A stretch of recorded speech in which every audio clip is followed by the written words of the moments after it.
she's married to a rich white man now. He was her campaign manager somehow. Used to be married to her brother. Now she's his mother. Her name is Ilhan Omar. Ilhan Omar. You can find her up in Congress with her homies in the squad.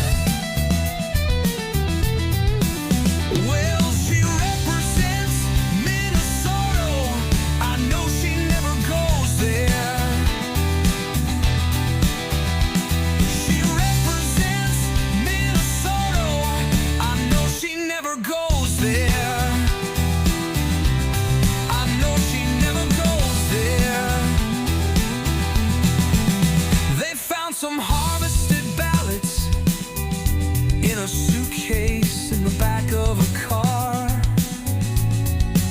So tell me how you got elected.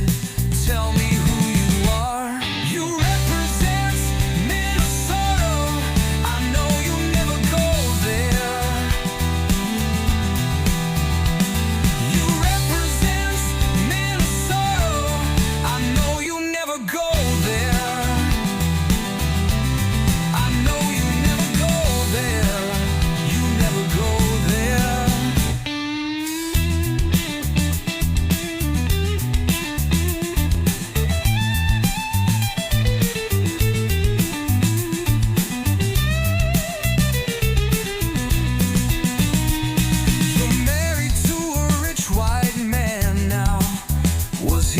Campaign manager somehow.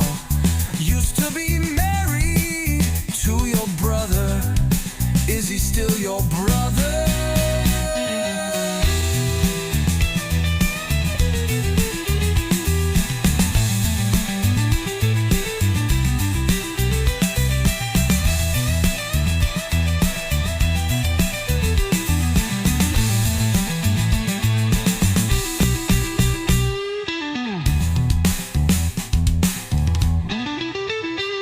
You're married to a rich white man now. Was he your campaign manager somehow? Used to be married to your brother. Is he still your brother?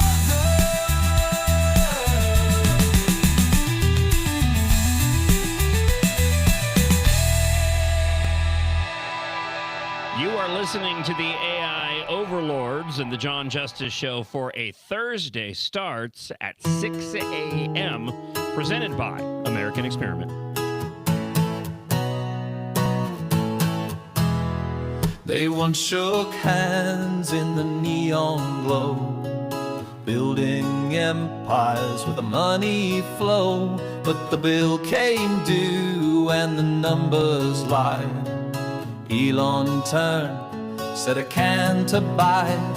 Oh, the rockets crashed and the tweets did burn. From golden towers to bridges turned. No electric dreams, no deals to mend. They'll never be great again, my friend.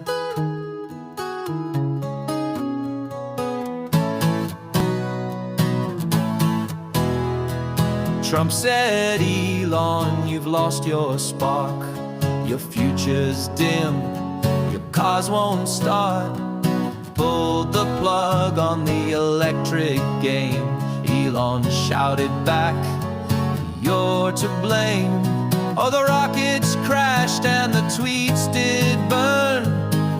From golden towers to bridges turned. No electric dreams, no deals to mend. They'll never be great again, my friend.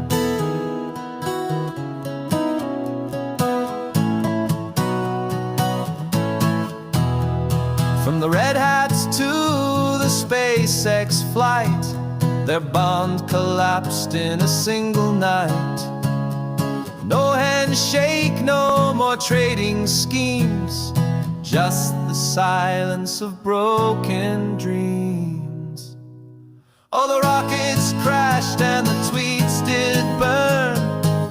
From golden towers towers to bridges turned. No electric dreams, no deals to mend. They'll never be great again, my friend.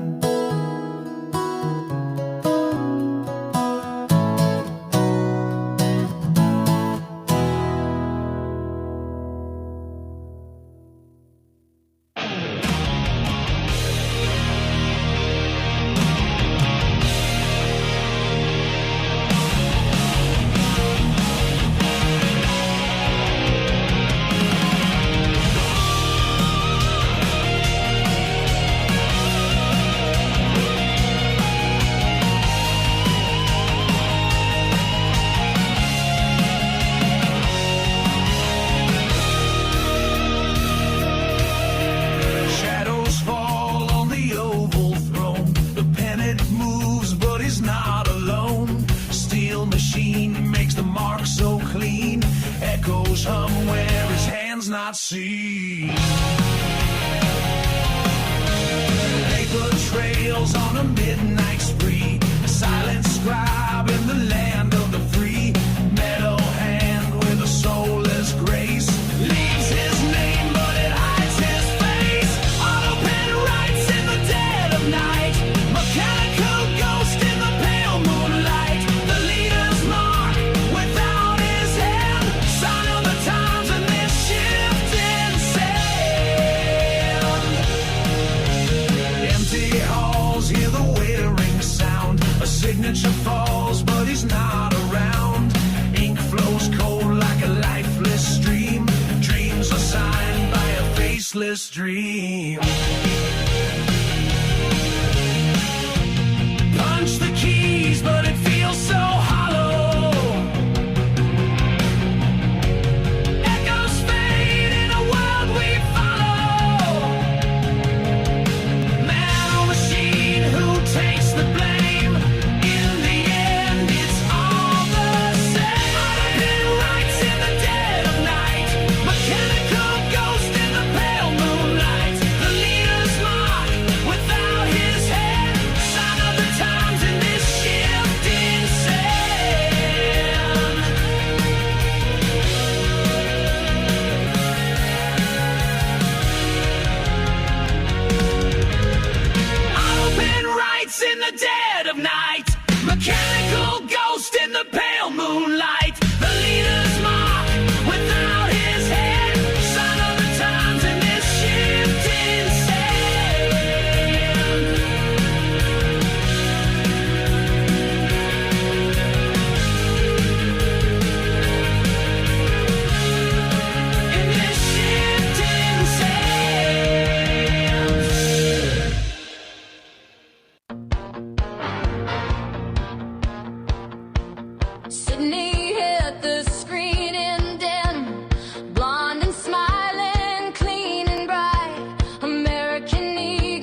doesn't ever make it stop. Sydney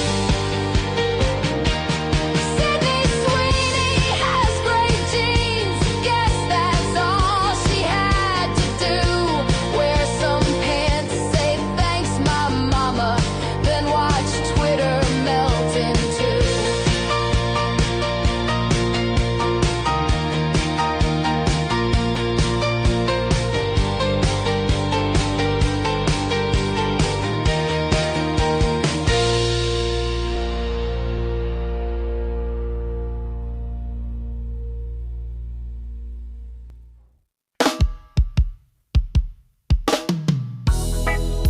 Yeah, da, da, da, da, da, da, da.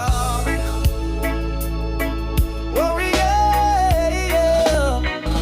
Karen walks in with a confident sway, hair like a muppet on a bad hair day. Behind the makeup painted on her eyes, her resting bitch face says don't even try. She's got the mic and the room goes still. All hail the queen of Capitol Hill, not the brightest bulb, but she's black and queer. Trapped in the headlights like a white-tailed deer. She lied for a living when she knew the truth. She could have dropped a dime in a telephone booth. Her brain's on vacation, but her smile's on cue. Korean wants a job with Whoopi on The View. Yeah, yeah. Na na na na na na na.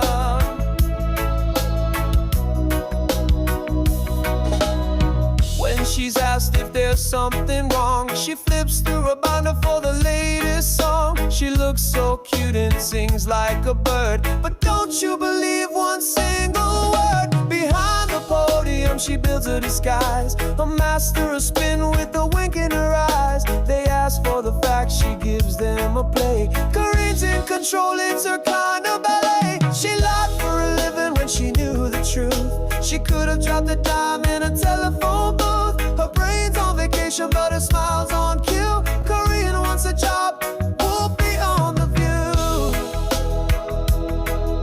Yeah, yeah. La la la la la la la.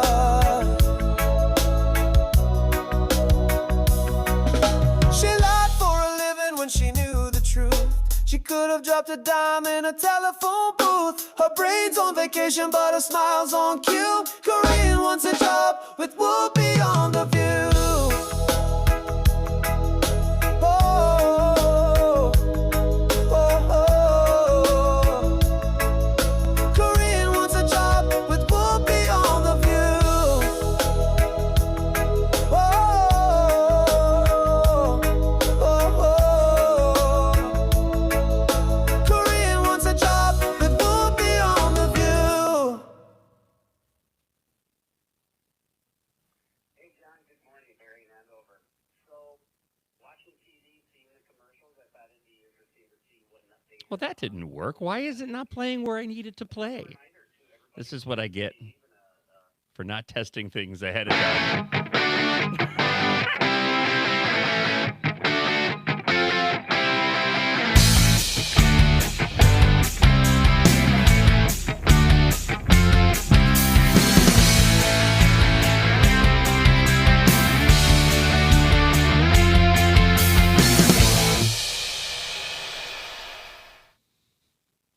You see, that's what happens when you get overconfident. So Devin is producing the show this morning. It is the John Justice Show presented by American Experiment. So this is Devin's first official day solo producing on the show. He's done absolutely nothing wrong. He's got everything set up the way that it needs to be set up. I got everything connected the way that it needed to be connected, and I got overconfident. I got overconfident.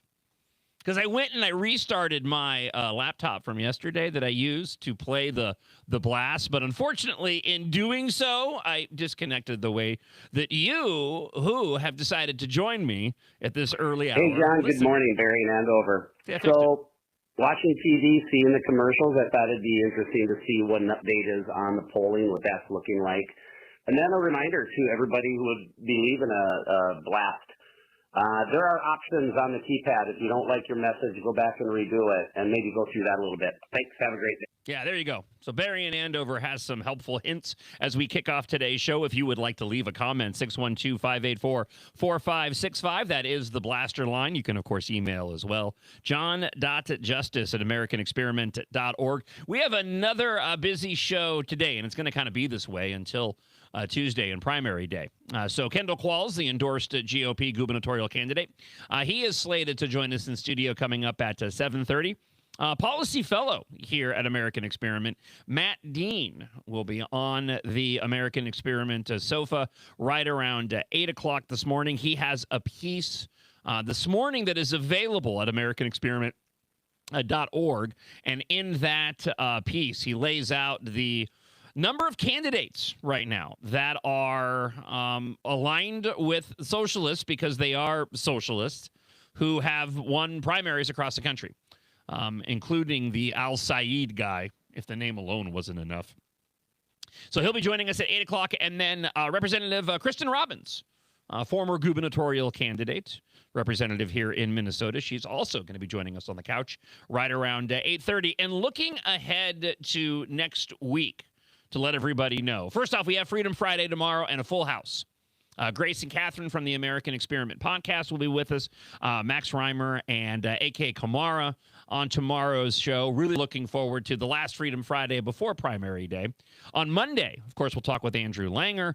Lisa Damuth will be with us on Monday's show, as will Michelle Tafoya. So we have a packed series of shows heading into primary day next week. And I can just tell you right up front, I'm going to be glad when this primary is over. Especially with Farm Fest taking place this week and the debates that happened. I have audio to share on today's show from some of the debates at Farm Fest. And again, from an outsider's perspective, looking at the goings-on, my takeaway was, I cannot wait until we're past the primary. I'll explain further here in just a moment. So it's been a busy morning for me already. On the drive in, I end up passing by my former place of work, right? So timing-wise, I know when K102 host Chris Carr arrives at the station, because typically we would arrive around the same time when I was working for Me Muscle. So I was running ahead of schedule as I was getting ready to pass by my former employer in St. Louis Park, and I looked at the clock and I was like, you know what? I'm pretty sure that if I pull over right now and pull into the parking garage, he's going to be arriving within minutes. Well, and I wanted to specifically because I hadn't seen my friend since I was unceremoniously let go, which was the best thing that could have happened to me. Again, no animosity whatsoever towards my former employer. But Chris Carr was indicted. I told myself, again, overconfidence. I told myself, Devin, before the show started, inducted, not indicted, John. You talk a lot about indictments on the show. Don't mix up those two words. And I did anyway. He was inducted into the Country Radio Hall of Fame. So I wanted to swing by and see my friend and tell him congratulations in person. So that was fun. There was a brief moment where I was sitting in the garage and I was the only one there. And I'm like, if anybody else shows up for work and they know me, they're going to be gravely concerned. John's just sitting in Monty in the parking lot with the engine running. Thankfully, he was the only one that showed up, and so he was. I was pleased to see him, and he was pleased to see me. So that was a nice little. Moment on the way in. So again, congratulations to my good friend Chris Carr for being inducted into the Country Radio Hall of Fame. He absolutely deserves it. One of the nicest guys in radio that I know, and I miss him and the crew over there very, very much. All right. So today, the theme of the show is kind of going to be the good, the bad, and the ugly on a number of different fronts. Let's start here. We talked about this story yesterday, of course, because it involves Donald Trump and the potential of somebody to do harm to Donald Trump. It has already completely disappeared from the headlines, but it is official. The heavily armed man that was arrested at the Trump National Golf Club in California was impersonating a State Department security guard ahead of President Donald Trump's visit there. He was stacked with hollow point bullets, firearms, and looks to be another thwarted attempt, at least planning to do harm to President Donald Trump. Here's a bit of the reporting from yesterday. Him walking throughout the grounds, taking photos and videos, and after searching his pockets, found a loaded magazine with hollow point bullets. Feds say when he was approached, the man claimed he was working for the State Department and was part of a security detail. Agents then searched his vehicle, which was parked in the golf course parking lot, and recovered a loaded pistol and another loaded magazine. Deputies also later searched his home, finding an illegally modified AR-style rifle, along with a .45 caliber pistol, body armor, high-capacity magazines, ammo, and multiple notebooks containing concerning statements. He's now facing 4 state charges and a federal charge of possession of an unregistered rifle. The Los Angeles Sheriff's Department has not mentioned any direct threat to the president, who safely hosted an RNC fundraising event last night at the golf club and reacted to the arrest on Fox News at Night. There was a threat. There was a man who was arrested, seemed to be heavily armed near the property here on Sunday.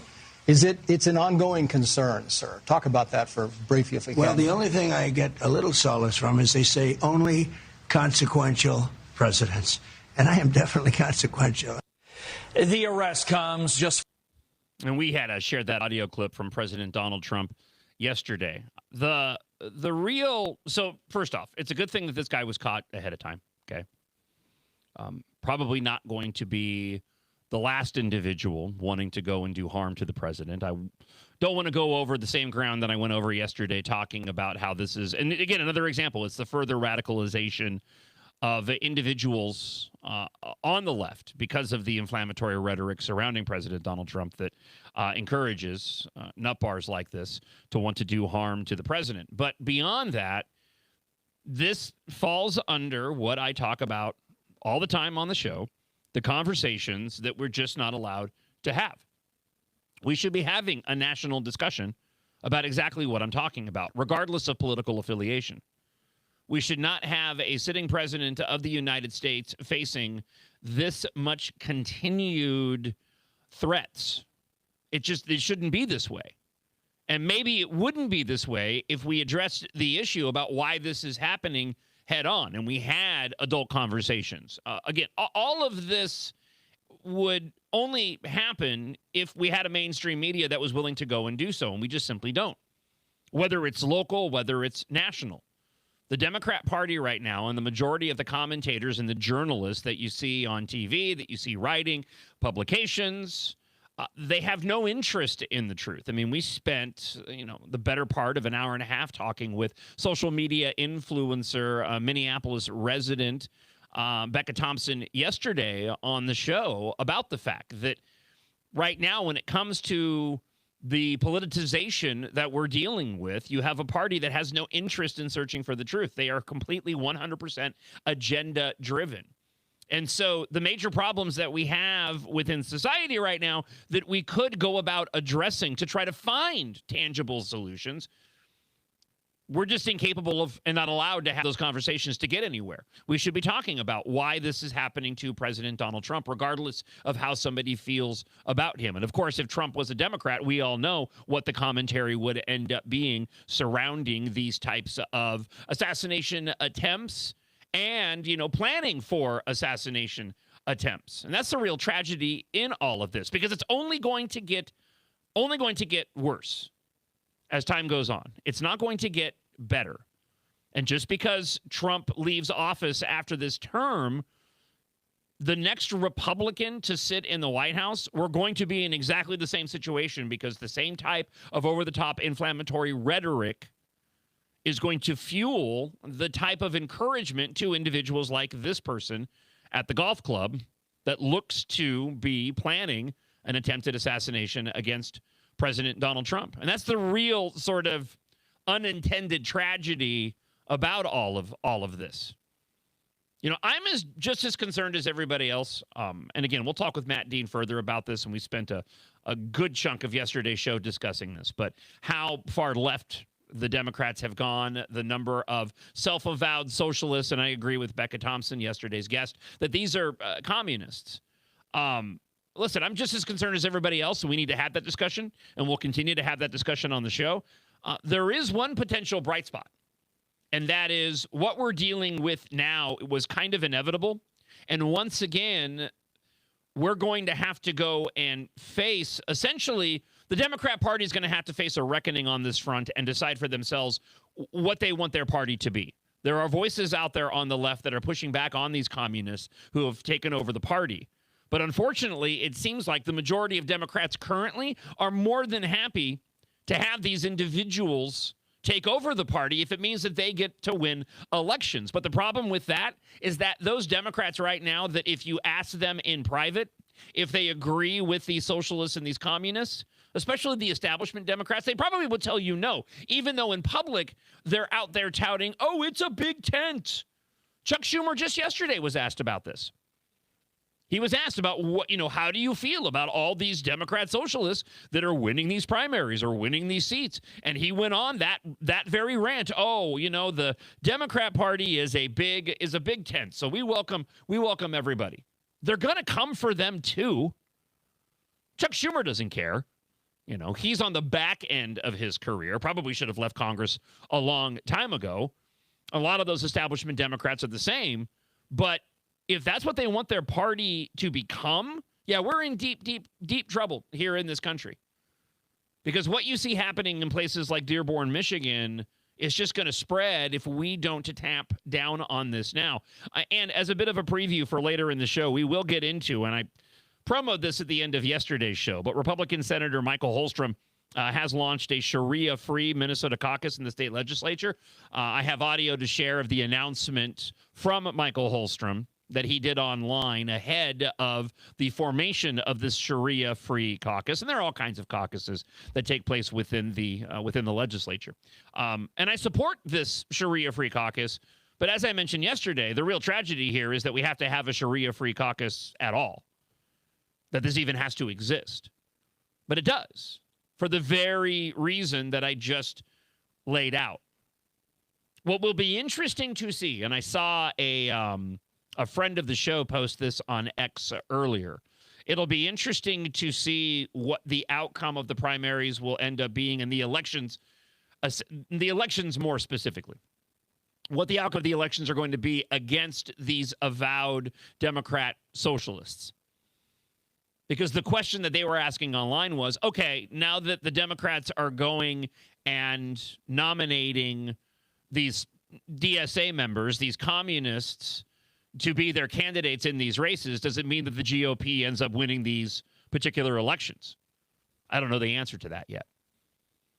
And we won't have a good idea until we get some polling in the coming weeks between now and November to give us some sort of gauge on whether or not, even though these individuals won the primary, which is a much smaller group of individuals voting, whether or not these individuals are going to have the larger mainstream support of the Democrat Party that'll need to turn out if they want to elect these people into power.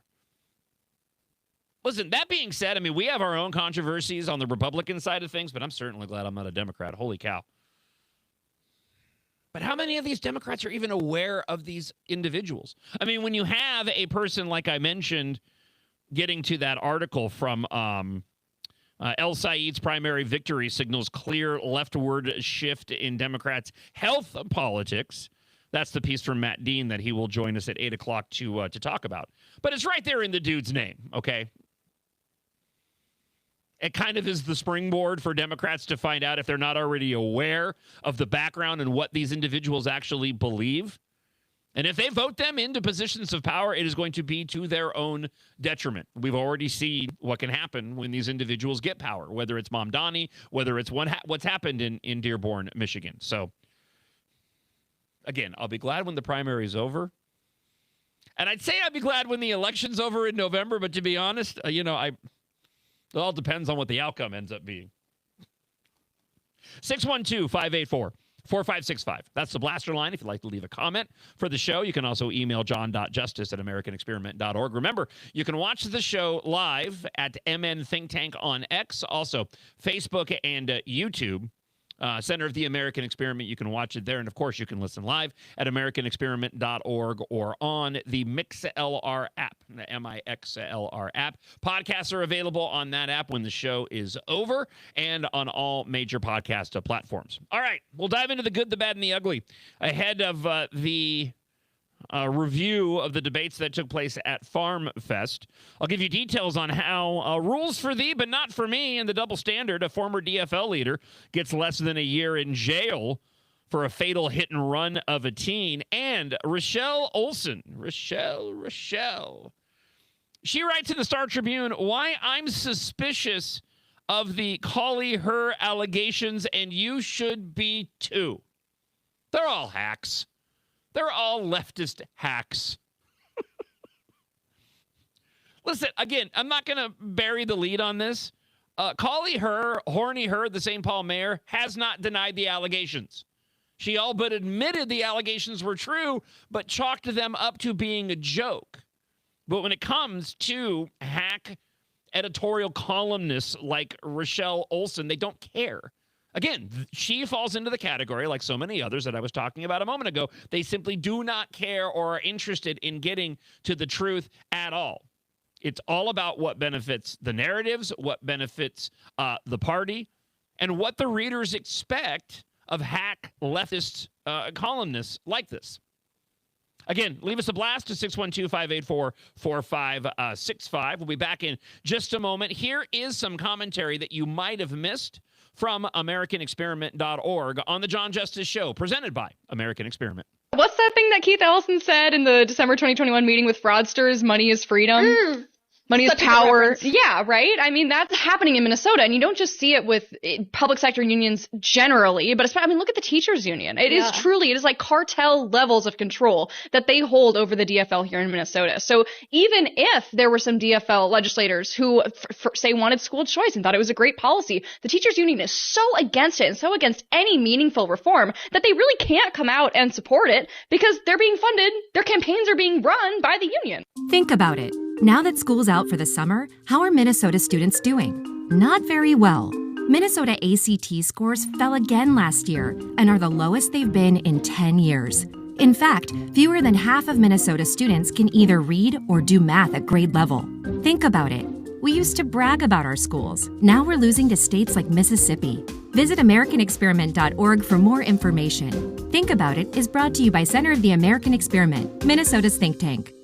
Minnesota is the second most generous state in the nation, spending $46,000 on public welfare per person in poverty in 2023. Second most generous. Just really quick, if those people in poverty had the $46,000, they wouldn't be in poverty. So I just would like to quickly point out checks. Quickly point out that the government is once again like the least efficient organization in the world. Think about it. Minnesota has always been a low crime state. But according to the most recent Bureau of Criminal Apprehension data, we are now above the national average when it comes to Part 1 crimes, a category that includes crimes like murder, assault, rape, and carjackings. Think about it. Minnesota is now a high crime state. Visit highcrimemn.com to learn more. Think About It is brought to you by Center of the American Experiment, Minnesota's think tank. Think about it. A famous politician once said, "You're entitled to your opinion, but you are not entitled to your own facts." But in a world full of AI and fake news, where can Minnesotans find the facts? Center of the American Experiment is Minnesota's go-to source for fact-based analysis and common sense solutions for taxes, energy, public safety, and our kids' education. Visit AmericanExperiment.org for more information. Think About It is brought to you by Center of the American Experiment, Minnesota's think tank. Hey, John, Brandon, Cottage Grove. Long time no talk. Glad to see you back on the air. I've been listening to the podcast later because it's too hard to follow while I'm at work live. Hey, just wanted to comment on a comment I heard on today's show about Mike Lindell's pay stubs. That is incorrect. Your pay stub shows the city or state where you collected your income from, not your place of residence. So I hope that clears that up. Have a great Thank you, Brandon. Appreciate the blast. Again, 612-584-4565.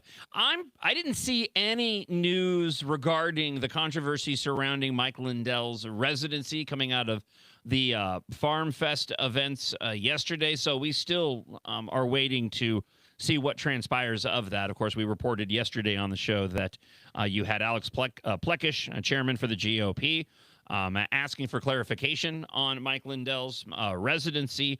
And if it's not cleared up, as I keep saying, before the primary, and Mike Lindell ends up being the winner of the primary next week and the gubernatorial nominee for the GOP, the DFL is going to be all over it. So I hope that over the course of the next few days and the weekend, we get firm clarification on Mike Lindell's residency status. I wish this wasn't the case. I wish this wasn't a controversy, but unfortunately it is, and this is where we are. Hey, John, I thought communism was illegal in the United States of America. How can they even be running for this?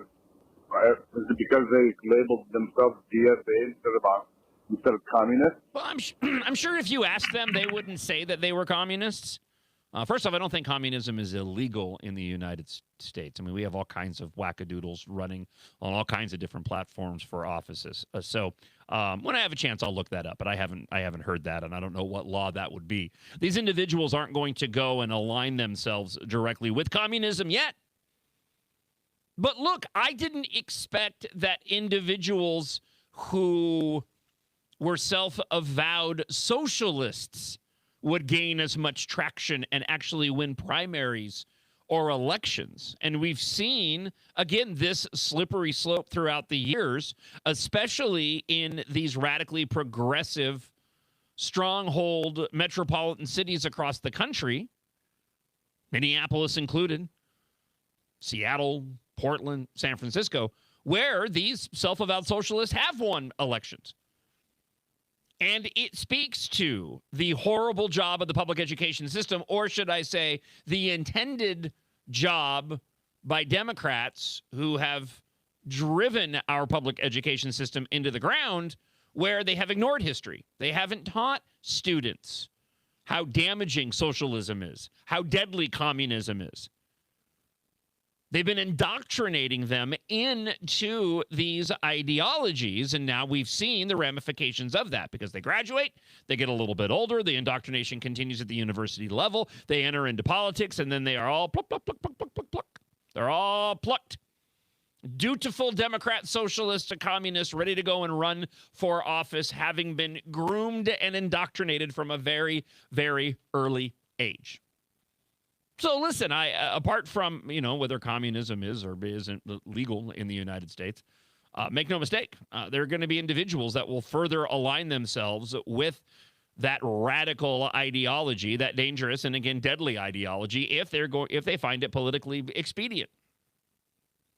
Cindy Martin is the former chair of the 8th Congressional District, DFL. She was sentenced to only 364 days in jail for the fatal hit and run of the 19-year-old Carter Haythcock. Despite the severity of the crime, Martin received support from prominent Democrats who vouched for her character and decades of volunteer work. The sentence also includes 5 years of supervised probation, community service, and a fine. Listen, I don't know enough about, prosecutions of individuals and whether or not the punishment fits the crime in all of this, but it certainly doesn't seem to be the case, in my opinion, with what's happened here. Cynthia Martin pleaded guilty to 1 count of criminal vehicular homicide involving a driver who leaves the scene of a collision under a felony Minnesota law. It's a felony under Minnesota law. According to the prosecutors, Martin struck Haythcock with her SUV on Highway 169 on July 3rd and then drove away. Questions about what she was doing prior, the location she was at, and whether or not she had been drinking or otherwise. I mean, this is all part of the reporting. Investigators later identified Martin's vehicle through surveillance video and forensic evidence, including A damaged SUV with a non-functioning passenger side headlight, front end damage, windshield cracks, and fabric on the hood that investigators said matched the sweatshirt Hathcock was wearing. Martin contacted authorities the following morning, telling the dispatcher that she believes she may have been involved in a crash. You either know if you're involved in a crash or you don't. I might have hit something. I got damage on my car, and there seems to be somebody's bloody clothing. I don't know what happened. Why don't you know what happened? According to the charging documents, she later told investigators she thought she had struck an owl or a turkey. Days before the sentencing, Martin's attorney filed more than 40 pages of character references from friends, family members, political allies, community leaders, asking the court to consider her decades of volunteer work and public service when imposing the sentence. Governor Dim Walz and this idea that he put forward that now, it's been out there for a long time. Governor Dim Walz just made it mainstream when he attempted to go and pardon. He did pardon him, and then he got deported. To Lu Vang, the illegal alien who had raped a 10-year-old girl repeatedly. And in attempting to go and justify his grotesque pardon, Governor Dim Walz said that we shouldn't be judged on our worst day. This is the mentality that permeates the Democrat Party, and this is another example of that. Yeah, this person may have done all of these things beforehand, but in that moment, she was a horrible human being, and this sentence and this punishment should have been much stiffer than it was, and than it is. Among the most prominent supporters was Minnesota House Majority Leader Ryan Winkler, the socket wrench of all socket wrenches within the DFL. That's because he's a tool, Devin, just so you know. Who wrote that Martin has earned the benefit of the doubt and that he would always trust Cindy Martin to be a good person and do the right thing. You got to give them credit, man. They are so willing to go and turn a blind eye as long as it's politically expedient for them. Shortly after Hathcock's death, Alpha News contacted the Itasca County DFL while Martin was the vice chair about the reports that Martin had been involved in the fatal hit and run. The local party responded at the time that the accident had nothing to do with the Itasca County DFL. When asked again, the organization added, accidents happen, and the accident is under the investigation. The accident has nothing to do with the county DFL, end of story. Martin remained the chair of the 8th Congressional District DFL until December of 2025. Listen, I don't want to spend more time on this than is necessary, but I just want to take a moment and just stop down and draw attention to the fact that somebody died that didn't have to. She struck this individual, and in my opinion, knew she struck this individual, and she drove away. For whatever reason, she was afraid to do the right thing like normal people would do, like good people would do, like honest people would do. And regardless of what condition she may or may not have been in, if you're a good and honest person, you call authorities because who knows if the individual that you just hit and their life could be saved. But she was, in my opinion, more worried about what could happen to her that she drove away. And an individual died, and there's no bringing back that individual for those family members. I can't even imagine what it must be like for them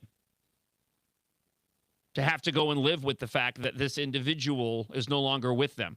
And it was probably completely avoidable. 612-584-4565. If you want to leave a blast, to 612-584-4565. You can also email john.justice@americanexperiment.org. A friend of the show, Daniel, wrote in, President Eisenhower in 1954 signed into law the Communist Control Act, which is still on the books. Okay, so there you go. There's your answer. I'll do some digging when I have a chance further into that and what it means. So we need a Democrat Socialist of America Control Act at this point in time. I guess the voters can go and decide that in these upcoming elections, since this is where we are now. Keeping with the good, the bad, and the ugly.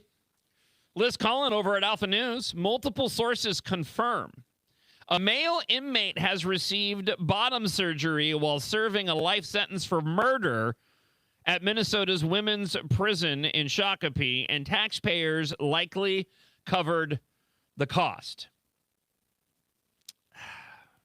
You can't make this up. This should be Babylon Bee material, not a major story in Alpha News, and yet here we are. Bradley Servio, a convicted murderer who beat a man with a hammer and set the victim's house on fire, is one of several men allowed at the women's prison under Governor Tim Walz's Department of Corrections transgender policy put in place in 2023. So this convicted murderer is in the women's prison. When asked by a Department of Corrections spokesperson about the recent surgery and how it was paid for, the DOC said they cannot confirm, doing that thing with my fingers, they cannot confirm, disclose, or discuss the private medical information for any individual in our custody. It is important to understand that the agency is constitutionally and legally obligated to provide health care to people in state custody. I'm going to get back to that in just a moment, because that is absolutely key. Decisions about medical care and treatment are made by qualified healthcare professionals. Okay.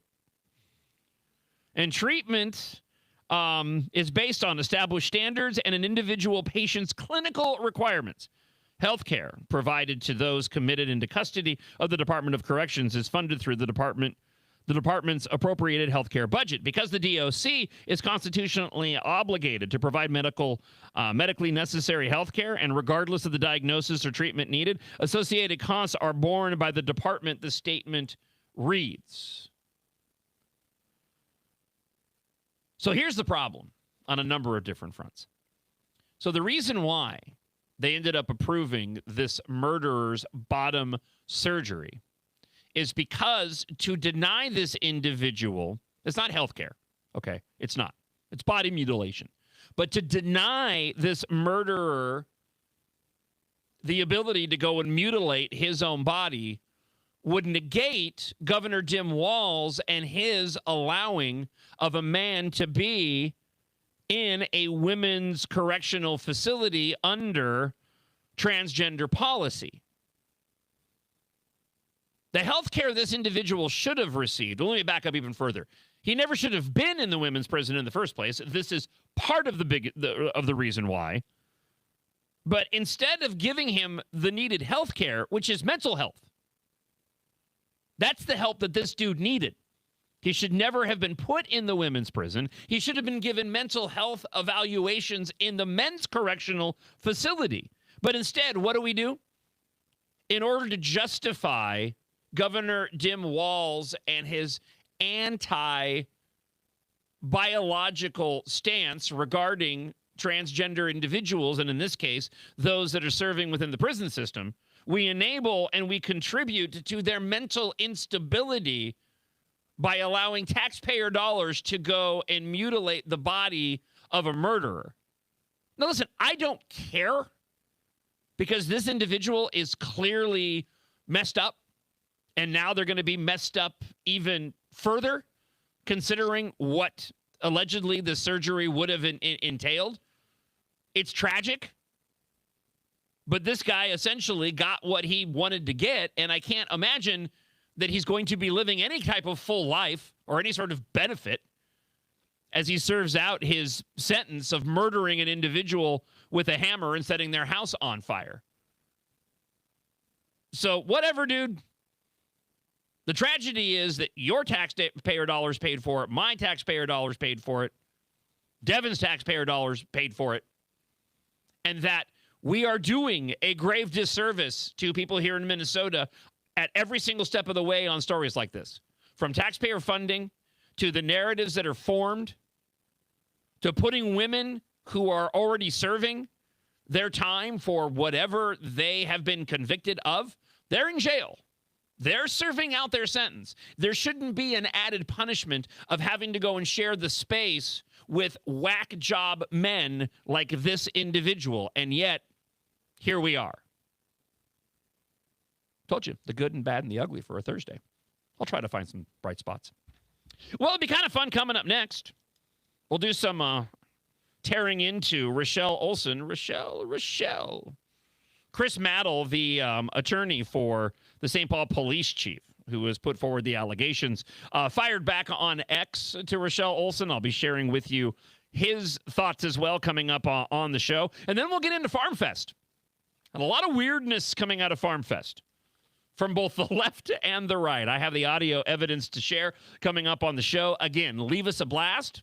Comment on the show, 612-584-4565. I'm going to take a look at your emails here in just a moment that have been rolling in as well. John.justice@AmericanExperiment.org. Now, here is more commentary from AmericanExperiment.org. Grace, Catherine, and our upcoming guest in the 8 o'clock hour, Matt Dean, here on the John Justice Show, presented by American Experiment. I looked it up, and the percentage of children in poverty in Minnesota is about 10%, which is lower than the national average.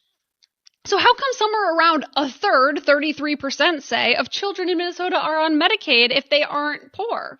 Sure, my kids are grown now, but I had 3 kids that I raised, and for us, we could make over $100,000 a year, and still our kids would be on Medicaid, if you can imagine that. That's middle class. That's crazy. And, we also, as a state, I think we should really measure ourselves by how few people have to rely on the government for health care, not how many. Mm-hmm. But if you ask, Governor Walz, he'll say the more people we feed, the better. The more people on government programs, the better. And that's really how he measures the state. And we really see that in the numbers in Medicaid, which have just exploded. Think about it. Now that school's back in session, how are Minnesota students doing? Not very well. Minnesota ACT scores fell again last year and are the lowest they've been in 10 years. In fact, fewer than half of Minnesota students can either read or do math at grade level. Think about it. We used to brag about our schools. Now we're losing to states like Mississippi. Visit AmericanExperiment.org for more information. Think About It is brought to you by Center of the American Experiment, Minnesota's think tank. We're doing a really big deep dive on Medicaid right now at the center. We're looking at just how the heck this has gotten so out of control in Minnesota. And just like since 2023, okay, we spent $18 billion on Medicaid in the state, okay? Now we are spending $27 billion in this year, okay? And we are spending that on fewer people on Medicaid. So there was 1.4 million people on Medicaid in 2023. Now there is 1.2. So you have to ask yourself, how in the heck can we be spending that much more money on Medicaid? And we're really looking into that because we think a lot of that money is going to people who are dead, people who live in other states, people who are on more than one program. And you are not surprised because you've seen that on so many different programs in the state of Minnesota. But Medicaid is by far the biggest enchilada when it comes to that. Think about it. Now that school's out for the summer, how are Minnesota students doing? Not very well. Minnesota ACT scores fell again last year and are the lowest they've been in 10 years. In fact, fewer than half of Minnesota students can either read or do math at grade level. Think about it. We used to brag about our schools. Now we're losing to states like Mississippi. Visit AmericanExperiment.org for more information. Think About It is brought to you by Center of the American Experiment, Minnesota's think tank. And you can listen to the show, and you can also hear more of that commentary and the articles that are written daily by the policy fellows here at American Experiment at AmericanExperiment.org, which presents this show every day. Thank you so much for joining us. My name is John Justice, and I'm glad you're with the program this morning. If you miss any portion of the broadcast, you can always watch the replays. Those are available as they are live right now on Facebook and YouTube. And, of course, on all podcast platforms once the show is over. And the podcasts are posted up on the MixLR app where you can listen to the show live wherever you are. Let's go back to your blast this morning. Comments at 612-584-4565. Several have rolled in regarding the former DFL Itasca County chair who's been sentenced in the hit-and-run death. Let's go back to the blaster line. We'll hear from friend of the show, Bob. Why else would you drive away from the scene of an accident unless you didn't want your blood alcohol content to be tested? This is the same thing that Ted Kennedy, another Democrat, did. He waited till the next morning to report the act. And listen, what's even worse about this whole thing? It's the support that the individuals give. It's the fact that the left has done such a great job through decades of just convincing their base of supporters that it doesn't matter how somebody conducts themselves. It doesn't matter what they do. It doesn't matter what the convictions are. As long as we win against the evil Republicans, as long as we stop the horrible conservatives, they've been incredibly successful in indoctrinating their party into this. And I've been saying it for years. If you're on the left, you can be as irrational and hypocritical as you want to be, as long as it furthers the agenda. Let's hear from Victor, friend of the show.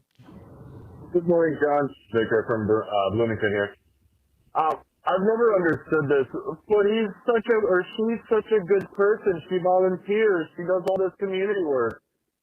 Ted Bundy was a Boy Scout leader. Does that mean he didn't kill a bunch of college students? But he was such a good guy in the community. Yeah, and I made the example before. And Victor called and he went and left another blast at 612-584-4565, and he clarified that it wasn't Ted Bundy. It was a different individual. Listen, either way, you could just make the analogy. What if Ted Bundy were a Boy Scout leader? Look at Lance Belter. I didn't see a whole bunch of people coming out and saying we should really be lenient on Lance Belter because, prior to his assassination of legislative lawmakers and the attempted assassination of those in the legislature here in Minnesota, we shouldn't judge him on his worst day. That was just a bad day for him. Now, you'll never hear that coming out of Governor Dim Walz because of what I just mentioned a moment ago. If you're on the left, you can be as irrational and hypocritical as you want to be as long as it furthers the agenda. Regarding Mike Lindell and the residency status, this friend of the show might actually have a pretty good idea here on the John Justice Show. Yeah, I'm actually going to vouch for Mike Lindell that he's eligible to run for governor. He doesn't have to show ID, and I'm going to vouch for him and I believe 7 others. That'll be no problem. Thanks. That's right. You can do that here in Minnesota. You can just go and vouch for up to 8 people on election day. They're all good. They're totally legal. They can totally go and vote. You don't need to question it. I vouch for them. Let's hear from Michael. Mike from Minnetonka. Come on, you can't be that harsh on this guy. According to Dim Walz, no one should be judged on their worst day. Just because you bludgeoned someone to death and started their house on fire, do you really need to go to prison? Nope. Not if you're on the left and it's politically expedient for you to go and defend those individuals. And going back to kind of combine the commentary from the start of the show, this is how you get these self-identifying Democrat socialists winning these elections. Individuals who are really communists, even though they may not say it out loud, or they'll avoid the controversy in the few interviews that they do, and the media, even if they do ask them the question, doesn't bother to press them on the issue. When you have Democrats out there willing to go and defend the worst of the worst criminals, Minnesota DFL and Nicole Mitchell's running for office for city council. Make no mistake. She'll probably end up winning at some point, and she'll probably end up in the legislature. If they're willing to go and defend those individuals' horrible actions, having a Democrat socialist end up winning a primary over your candidate, yeah, of course, they're not going to care. All right, let's go back to the comment line. Your blast brought to you by American Experiment at 612-584-4565.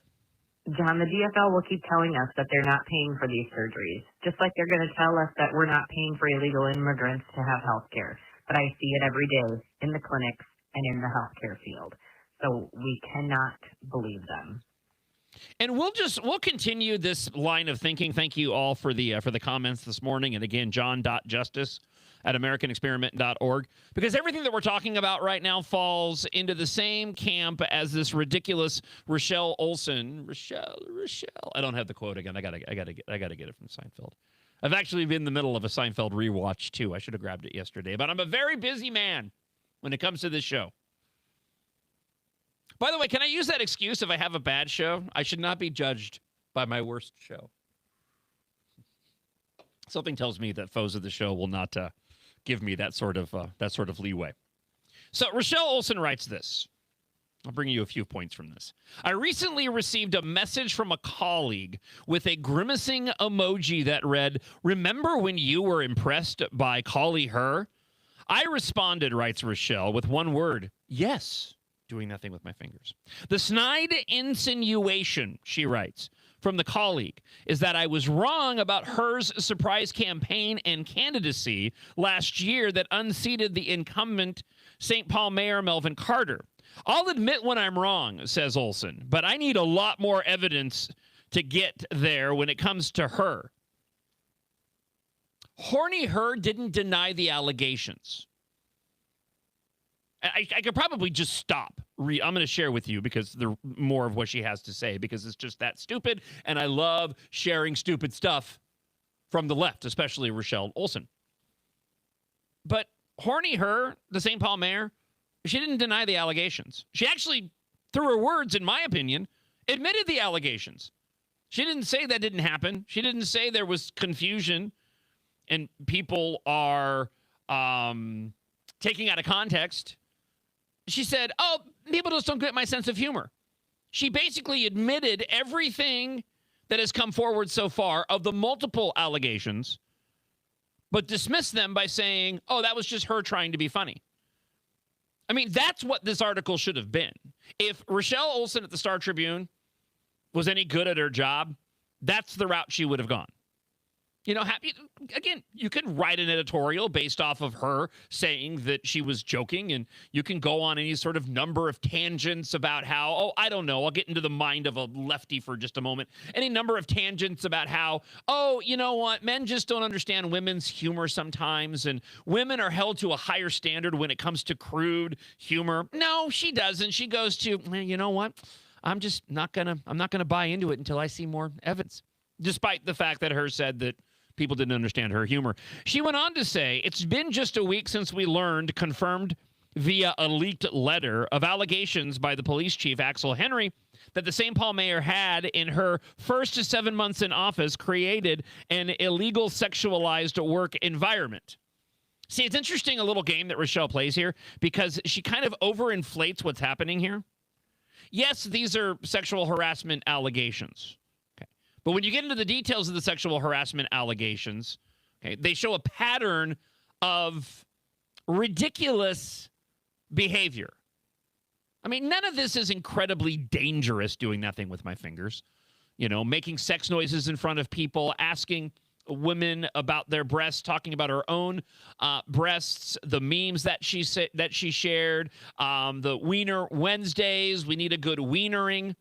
All of it falls under the category, if true, of sexual harassment, but none of it is like overly nefarious. But you see, Rochelle Olson paints a picture that it is, saying an illegal sexualized work environment. You see, this way it downplays the allegations moving forward when she gets into the details and describes exactly what I did to you. Because the proper framing of this was how I just framed it. These could all potentially fall under sexual harassment claims, even though none of them were over the top or necessarily putting anybody in harm's way. You can have two things at once. You can be sexually inappropriate. You can sexually harass somebody, but it also can be a sexual harassment claim or allegation that doesn't rise to the level of like an assault. But she plays this little game in here where she makes it seem really extreme so that when she provides the details like I did, it makes them seem even less important. In the April letter, Henry's attorney, Chris Mattel, a former 2026 GOP gubernatorial candidate and litigator with a pro-cop, scorched-earth approach to conflict, really does paint the picture, doesn't she? Yeah, intentionally so. Said a lawsuit is reasonably foreseeable. The letter put the city on notice that the chief was reporting a pattern of sexual harassment by the mayor. The letter's contents are one-sided allegations, not proof of misconduct.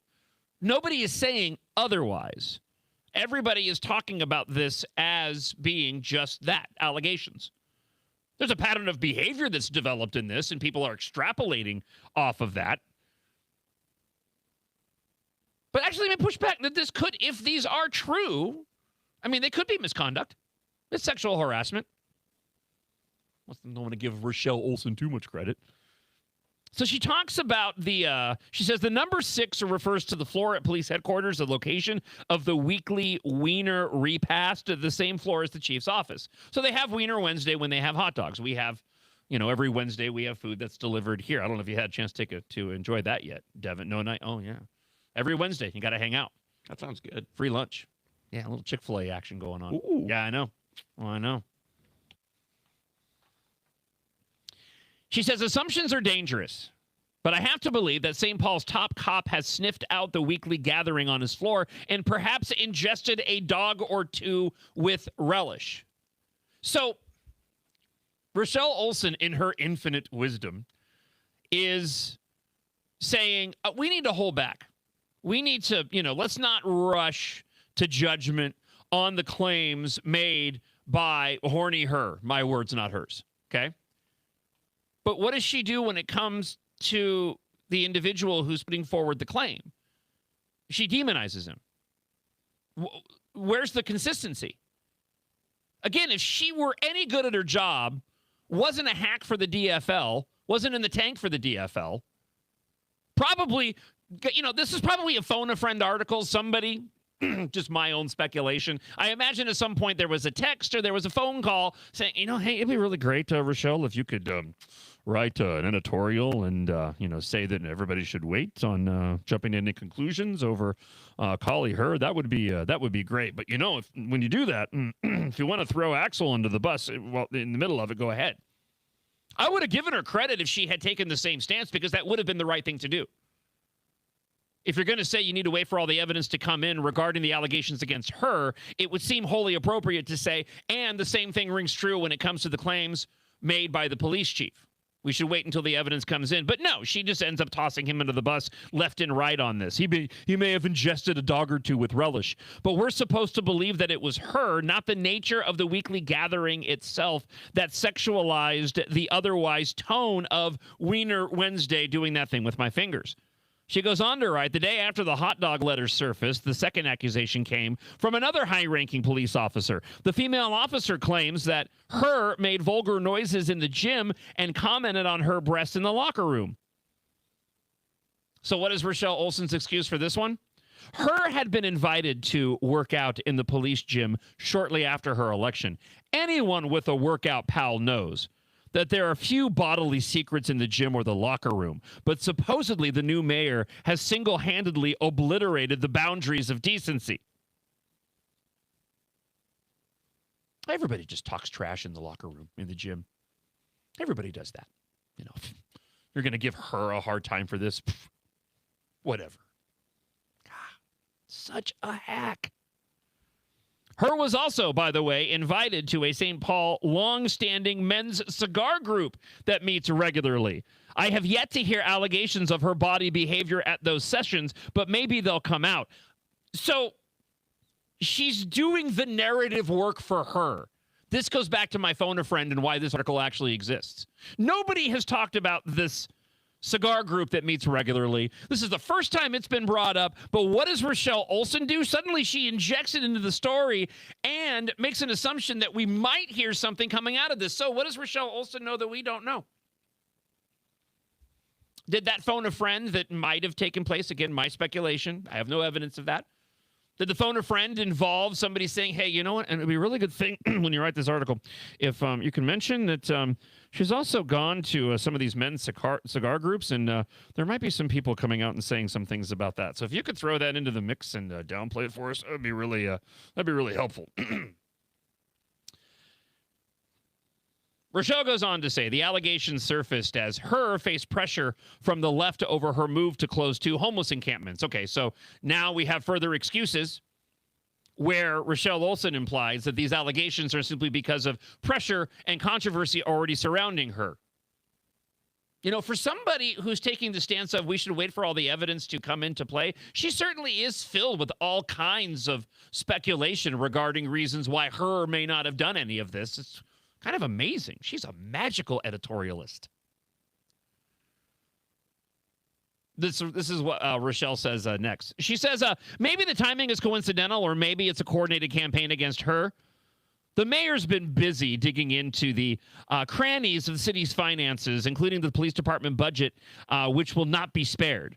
I get that a new mayor has a learning curve, but I have a hard time believing that she's the one who turned things trashy at the police headquarters. Why didn't she just lead with that? I have a hard time believing that, that she's the one. Again, it is that same argument that we heard before from other individuals. I know her and her past. And if all these allegations, let's just say the investigation turns out that the allegations are all true.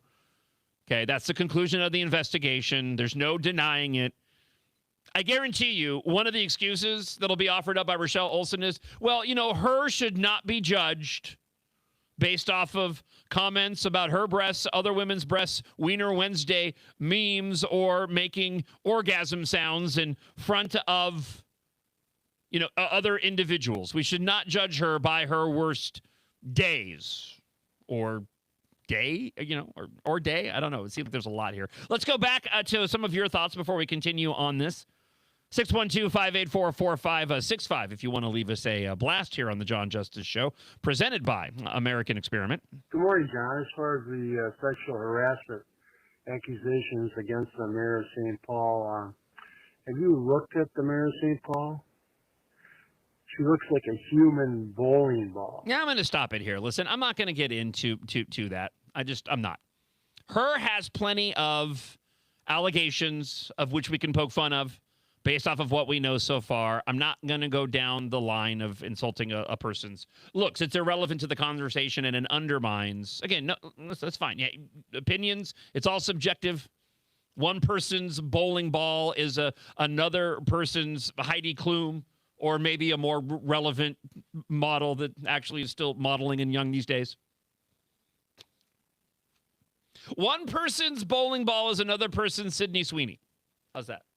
By the way, I shared a video this morning. Sydney Sweeney, there was some victims of wildfires, and Sydney Sweeney was out there like handing out water bottles and helping residents, right?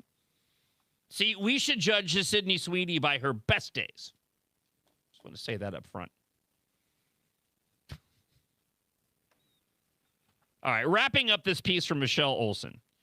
The allegations against her are unflattering. The final report will, I hope, give clarity to what's happened. At a minimum, the findings should include Her's explanations. Some of it doesn't look good, but for now, Her is unable to address the rumors and innuendo. If Her were to give a full public repudiation, she'd be accused of hindering the investigation and intimidating the witnesses. Rochelle Olson, I'm going to say it again in case you're way back in the room and you're not paying attention.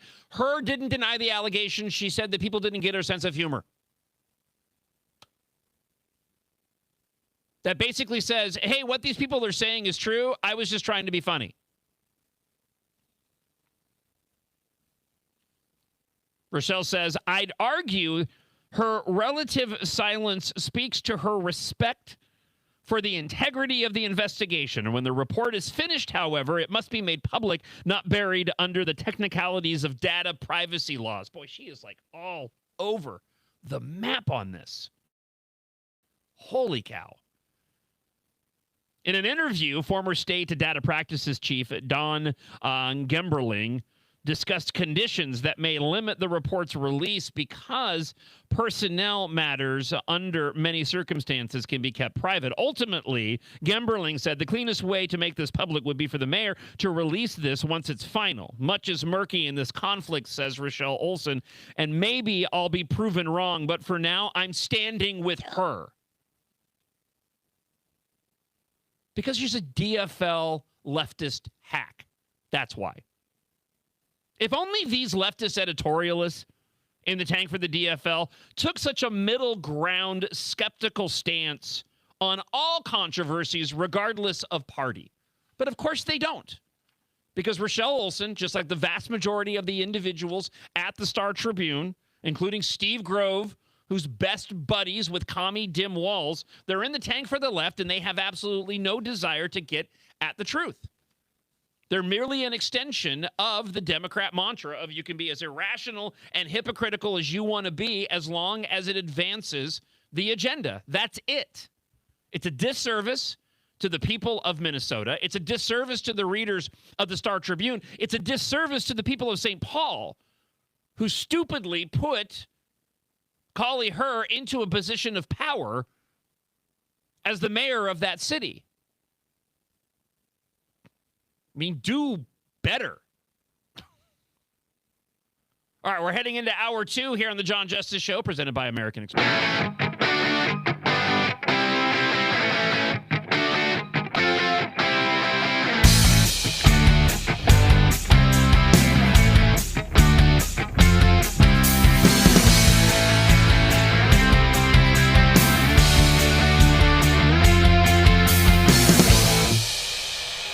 My name is John Justice, and the show is presented by American Experiment. Glad you're with us this morning. 612-584-4565. That's the blaster line where you can leave us a blast, a comment on anything that we're talking about on the show this morning. We are anticipating endorsed gubernatorial candidate Kendall Qualls to join us on the American Experiment sofa later on this morning. Policy fellow Matt Dean will be with us as well. And Representative Kristen Robbins will be joining us on today's show ahead of tomorrow's Freedom Friday. We'll get back to more of your comments from the blaster line here in just a moment. And we're also going to dive into audio and commentary coming out of Farm Festa yesterday.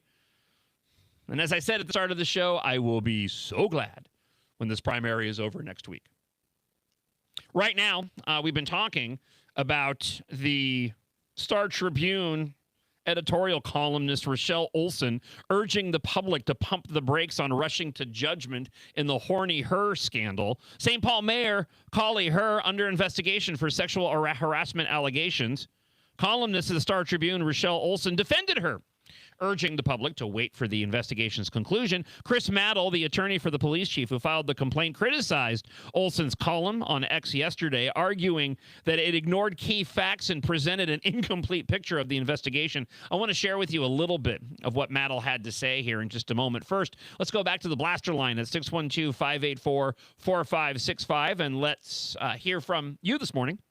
Morning, John. Yeah, Rochelle Olson's a real gem, isn't she? She's the one who wrote just a few weeks ago how she cheered Governor Tim Walz for having pardoned the child rapist to avoid deportation. Yep. Because, well, you know, what he did was awful, but still was January 6th, and those people got a pardon. Yeah. Unbelievable stuff. Such a grave disservice to the state and the job that you have and the responsibility that you have. There is a responsibility here. I get bias. I understand that. I know they're on the left. I know they're in the tank for the left. But do a better job when it comes to crafting your arguments while you espouse your leftist ideals. And if you're going to take this wait-and-see approach until all the evidence comes in for her, then you should be doing the same for the individual making the allegations. She's essentially saying, I don't believe the allegations. I think that the St. Paul chief is lying and that Herr is simply misunderstood, or these are all just fraudulent. Chris Maddle wasn't having any of it yesterday after Olson suggested Herr may be paying a political price for inheriting a police chief she did not appoint, while simultaneously scrutinizing the department's finances as the city confronts a $26 million budget deficit. Olson's column did not sit well with Maddle, the attorney representing the St. Paul police chief, Axel Henry. I might have gotten that reversed earlier. My apologies if I did. Within hours of the publication, Maddle launched a lengthy series of posts on X accusing Olson of ignoring key facts, minimizing the allegations against the mayor, and presenting readers with an incomplete picture of the investigation. Maddle responded to Olson's discussion of Wiener Wednesday's gathering at police headquarters, in which she questioned whether it was really her rather than the nature of the gathering itself that had sexualized the weekly hot dog lunch. Maddle wrote this: so the fact that Wiener Wednesday existed is a license for the mayor to move forward an altered meme with the St. Paul police officer's face and say that this is what you look like after you gave her a good wienering? He went on to say, every time I think Rochelle Olson has reached rock bottom as a columnist, she somehow finds a shovel. Maddle previously said the altered meme depicted the face of a St. Paul police officer and then argued Olson's perspective would be different if the roles were reversed and a male elected official had sent a similar message depicting a female employee. I'd love to see Lazy Rochelle and what she would say if Mayor Fry or, God forbid, Tom Emmer or Pete Stauber sent the same thing to a woman, he wrote. It's funny how we believe all survivors becomes, let's wait for all the facts the second the accuser is a man and the accused is a woman with a D next to her name. If I could pick up this mic and drop it, I would, because that's what that was. I'm telling you, Maddle needs to write a book or have a documentary. Just saying. Get J.C. Shea over at Alpha News to shoot it. It'd be fantastic. Maddle later sought to illustrate the point by posting a picture of what appeared to be an edited version of the same meme, replacing the redacted police officer's face with Olson's. Yeah, that was terrifying. I saw that online yesterday. Maddle also pointed to other images her allegedly altered, arguing Olson failed to mention the allegations that the mayor used AI to create an image placing the faces of St. Paul police officers onto the bodies of muscular UFC fighters, which was later displayed at police headquarters. And I haven't brought up this fact yet, but consider how far the DFL has gone to take away the ability to use AI for these types of memes. There's a law in place where you could be held criminally liable if you go and post imagery of candidates during a time frame of an election cycle. We also have the anti-nudification bill. I'm not justifying the nudification of individuals through AI. I just find it amusing that suddenly all of those pushes to go and restrict individuals' ability to utilize AI in various functions gets completely lost on all of this, and Rochelle Olson just avoided it altogether when this has been a cornerstone as of late of the rise of artificial intelligence for the DFL as they've been moving forward to craft laws. Maddle criticized Olson's assertion that anyone with a workout pal knows there are a few bodily secrets in the gym or locker room. He said this, doing that thing with my fingers. Do few bodily secrets at the gym include someone moaning like they're having an orgasm at the gym? Do you do that at the gym? Please send me the video. I'll pay you $100. It's kind of on the low end. I mean, you had Clay Travis that was offering up $10 million to get that team to compete against the WNBA, but that's me just making jokes. I don't really mean that at all. I think this is funny. He also said that Olson failed to mention the allegations that the deputy chief, whose breasts were allegedly commented on, retiring early following the alleged conduct. I guess the notion of a decorated woman law enforcement officer having to retire early due to hostile sexualized conduct is not even worth a mention. Of course it's not. Rochelle Olson had an agenda, and she moved forward with that agenda. Maddle also pointed to the Alpha News reporting on Tuesday, which detailed the text messages which her wrote that men she encountered through her political and professional life end up falling in love with me, so I have to set clear boundaries. Well, you know what? Callie her, she's quite the catch. Just want to say. For some people. Remember, it's all subjective. Let's go back to the blaster line. 612-584-4565. Hey, John, I think when you talk about this reporter, Rochelle, you should drop in the drop from Seinfeld. Rochelle. Yeah, I know. That's what I mentioned earlier. I used to have it, but unfortunately, that is sitting on the computer at my previous workplace. Oh, wow. I just realized. I think I know how I can get all that audio. As Devin slowly gets up and walks out of the room. It's, if I only knew somebody that worked over there that had access to the computer system that can go and get what is lawfully my audio from the computer, maybe I could go and grab it. I plead the fifth.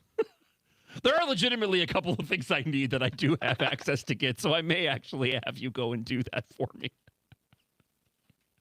I was thinking about it today. I mentioned at the start of the show that I swung by my former place of employment because timing-wise, I knew that my friend Chris Carr at K102 would be arriving, and he was just inducted. I got it right this hour. He was just inducted into the Country Music Hall of Fame, Radio Hall of Fame, and I wanted to go by and, wish him congratulations.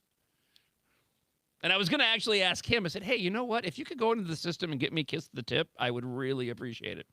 But I didn't want to bug him. But now I have you. All right, let me wrap this up. We got other things to talk about. Maddow reiterated the point he said that he has made repeatedly during the recent radio appearances, and that the public has not yet heard the full story. He says, and I keep saying this is all in capital letters, and I keep saying this, but all of the facts have not come out. But does Lazy Rochelle acknowledge that? Nope, that would require work. Maddow ended the thread by accusing Olsen of poor journalism. Please remember, reading Rochelle Olsen is a reminder that confidence and competence are not the same thing. The only predictable thing about Lazy Rochelle's column is that the next one will be even worse. And again, Rochelle Olsen, like so many on the left, really don't care about the truth. They only care about the cause and the agenda. And that's abundantly clear. And yes, I know that not a lot of people read the Star Tribune anymore, but people do. And they deserve a lot better than this trash, because that's what it is. I mean, at least, listen, at a bare minimum, at least it's an editorial, not an actual news article, which is also something that I would expect from the Star Tribune as well. All right, 612-584-4565 if you want to leave a comment. john.justice@americanexperiment.org. All right, quick break. I want to get to audio from Farm Fest yesterday. Some bizarre words coming out of Pete Stauber that require clarification regarding Representative Tom Emmer. Myself was even concerned based off of these comments. I have a clip from Royce White that, in a word, is entertaining. And then we have Amy Klobuchar getting booed and not taking it very well. My biggest takeaway from Farm Fest yesterday, by the way, and just what I saw of the debate, Amy Klobuchar is absolutely a beatable candidate. I don't have any doubt about that whatsoever. She's not a likable candidate. She's an angry, entitled candidate. It doesn't seem like she continues to display, in my opinion, the fact that she doesn't really want this job.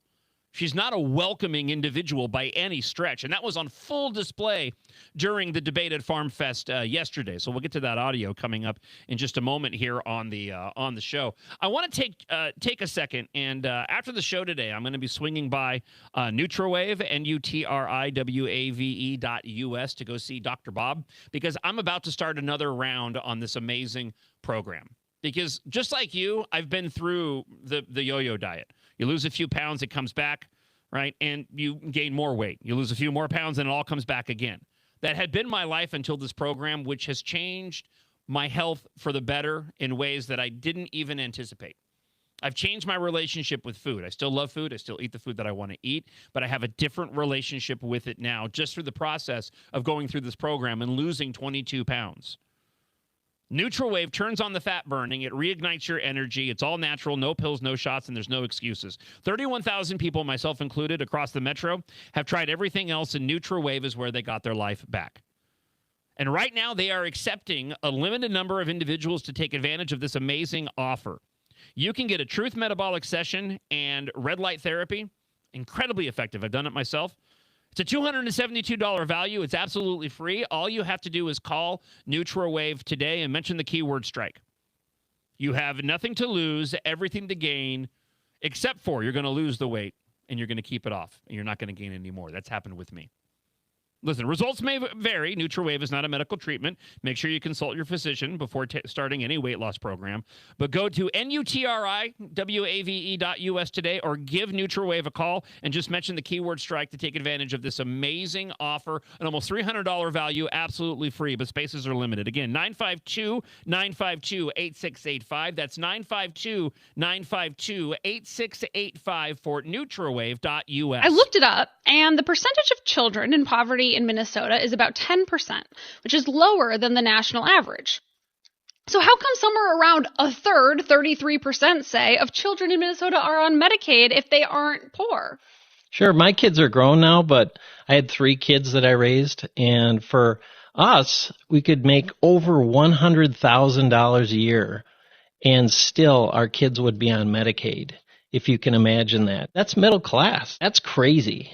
And, we also as a state, I think we should really measure ourselves by how few people have to rely on the government for health care, not how many. Mm-hmm. But if you ask, Governor Walz, he'll say the more people we feed, the better. The more people on government programs, the better. And that's really how he measures the state. And we really see that in the numbers in Medicaid, which have just exploded. Think about it. Now that school's back in session, how are Minnesota students doing? Not very well. Minnesota ACT scores fell again last year and are the lowest they've been in 10 years. In fact, fewer than half of Minnesota students can either read or do math at grade level. Think about it. We used to brag about our schools. Now we're losing to states like Mississippi. Visit AmericanExperiment.org for more information. Think About It is brought to you by Center of the American Experiment, Minnesota's think tank. We're doing a really big deep dive on Medicaid right now at the center. We're looking at just how the heck this has gotten so out of control in Minnesota. And just like since 2023, okay, we spent $18 billion on Medicaid in the state, okay? Now we are spending $27 billion in this year, okay? And we are spending that on fewer people on Medicaid. So there was 1.4 million people on Medicaid in 2023. Now there is 1.2. So you have to ask yourself, how in the heck can we be spending that much more money on Medicaid? And we're really looking into that because we think a lot of that money is going to people who are dead, people who live in other states, people who are on more than one program. And you are not surprised because you've seen that on so many different programs in the state of Minnesota. But Medicaid is by far the biggest enchilada when it comes to that. Think about it. Now that school's out for the summer, how are Minnesota students doing? Not very well. Minnesota ACT scores fell again last year and are the lowest they've been in 10 years. In fact, fewer than half of Minnesota students can either read or do math at grade level. Think about it. We used to brag about our schools. Now we're losing to states like Mississippi. Visit AmericanExperiment.org for more information. Think About It is brought to you by Center of the American Experiment, Minnesota's think tank. It's the John Justice Show presented by American Experiment. I just had the strangest thing happen. If you're watching on the live stream, which you can watch at MN Think Tank, also at YouTube and Facebook, and I'm only bringing it up because it's going to affect me for a few minutes. So I get coffee every morning. I have a whole routine. I won't get into it and bore everybody, but I have a cup of coffee in the morning when I get up. See, I'm dealing with this still. I have a cup of coffee at home, and then when I get here, usually I fill up my coffee cup here. This is actually the cover of my second book in my science fiction space opera series. Former producer, friend of the show, and host over at K102 at my previous employer made this for me. So this is actually my coffee cup. It's the second book in my series. Anyway, so we have a Keurig coffee machine in the break room. So the little, what do they call them? Capsules, cups? There's Keurig cups, right? Is that what they usually call them, Devin? I think so. Yeah, I think it's Keurig cups, right? Okay, so the cups, how do I describe it? I should have grabbed one. They're like a net for the ones that we have for coffee.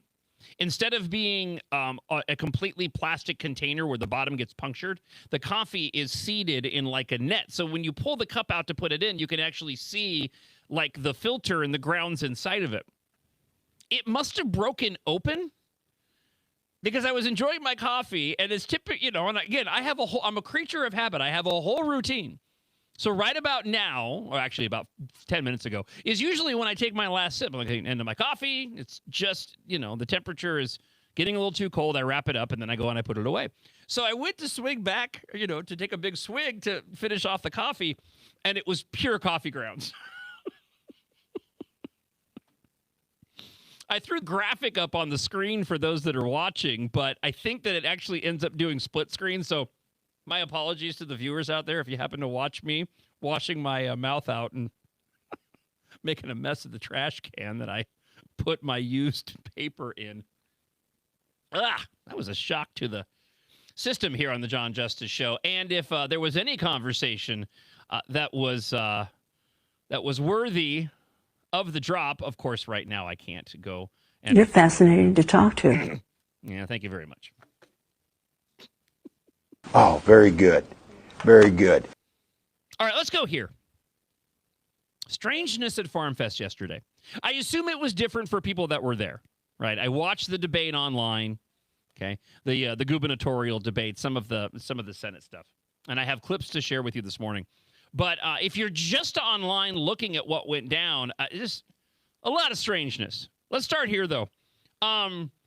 So U.S. Representative Tom Emmer was noticeably absent from Farm Fest yesterday.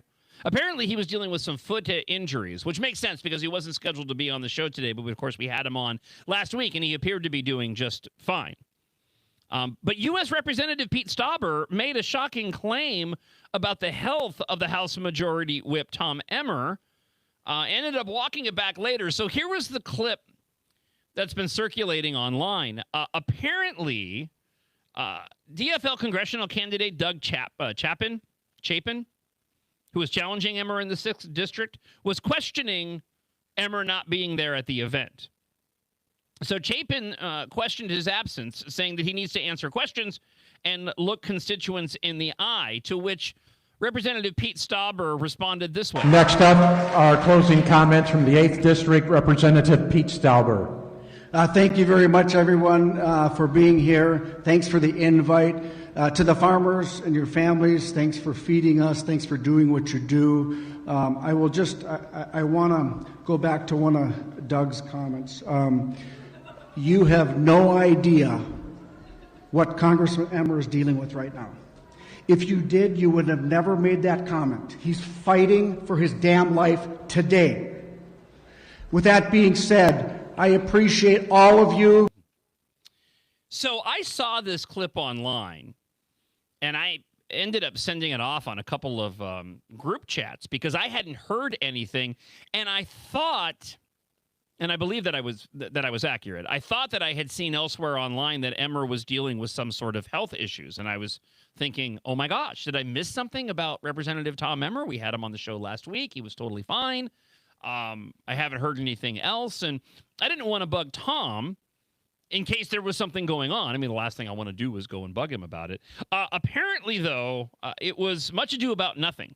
Stauber, it sounds like, was defending his fellow GOP representative, maybe had been a little bit too exuberant in doing so, or maybe had a misunderstanding over what Tom was dealing with, because he struck a different tone later on.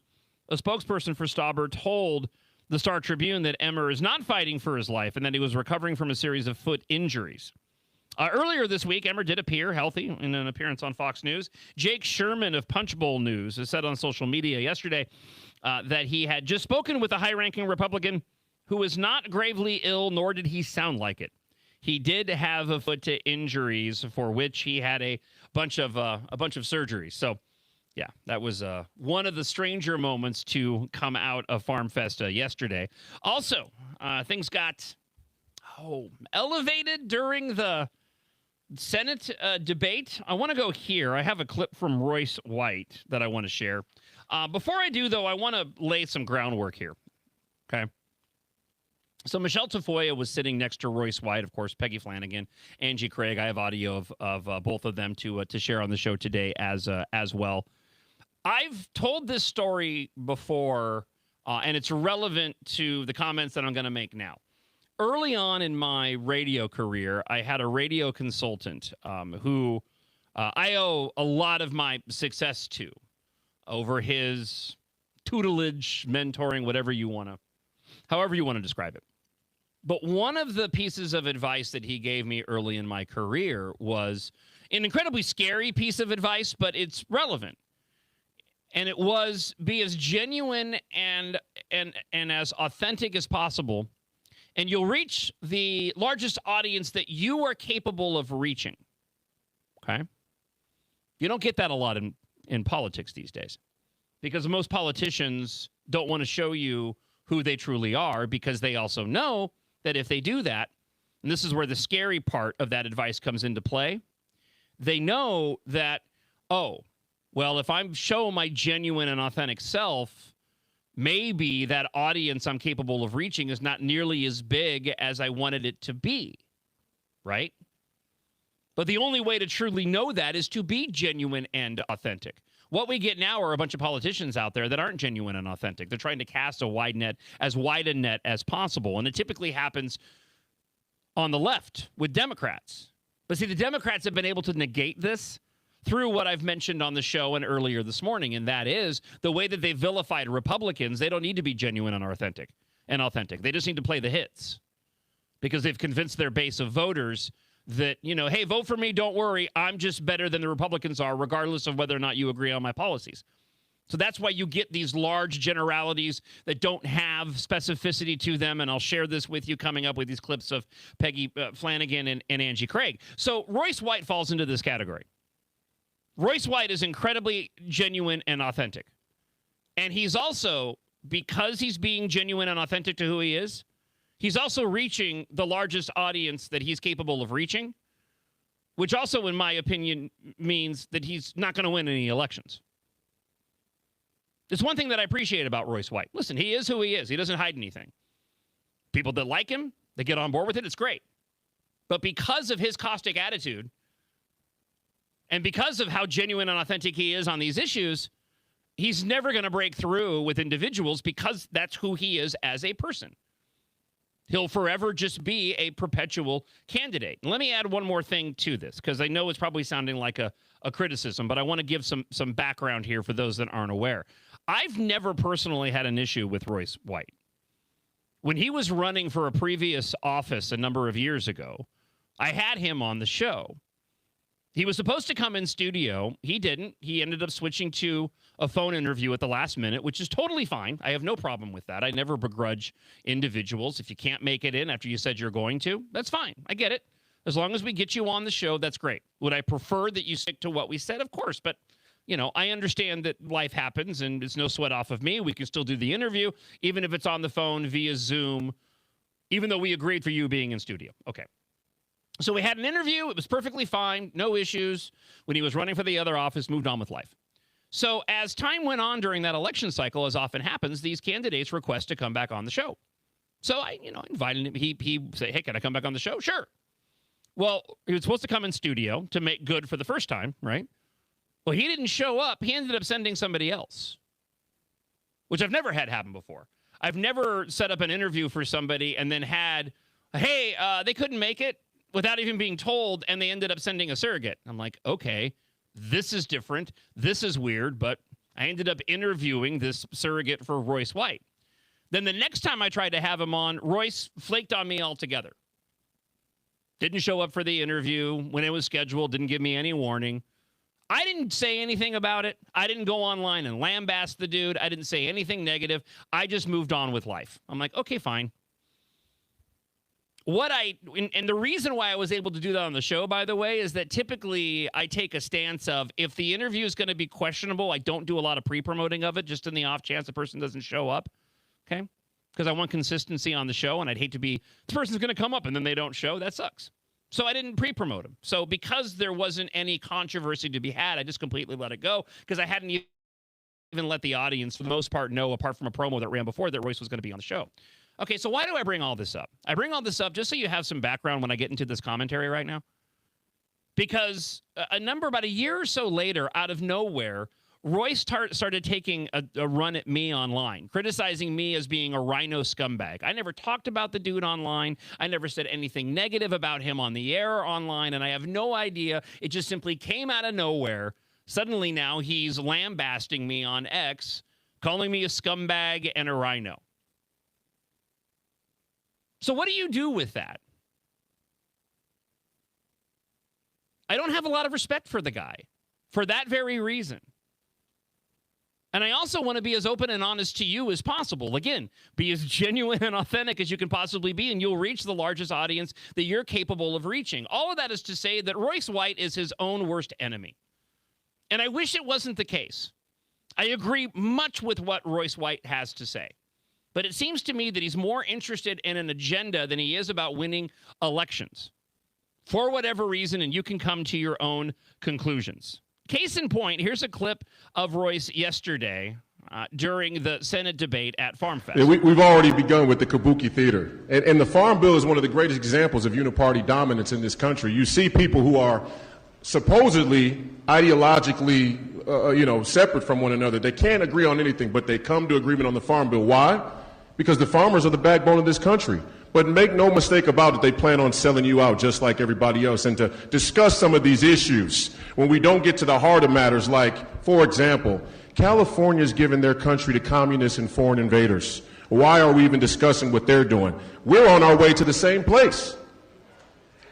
Why am I even on stage having a conversation? I really came to debate in the show, Tafoya, because I don't see any credibility whatsoever with a political party that can't tell you the difference between men and women. How are they going to tell you the difference between the biological sex of your crops?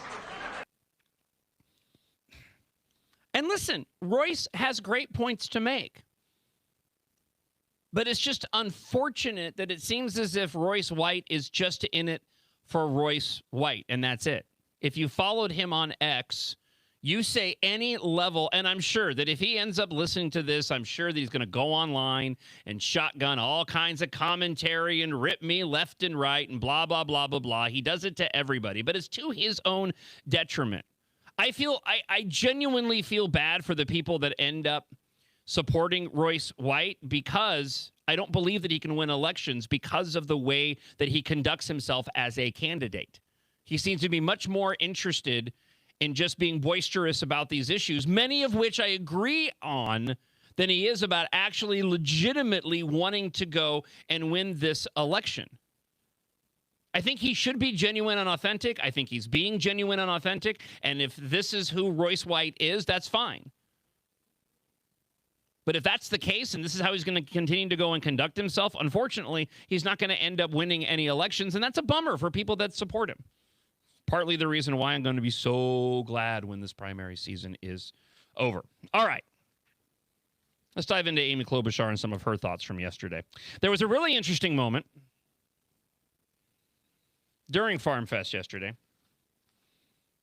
Amy Klobuchar talked about the issue of fraud and what she would do. Bill Glahn has a fantastic piece at AmericanExperiment.org this morning.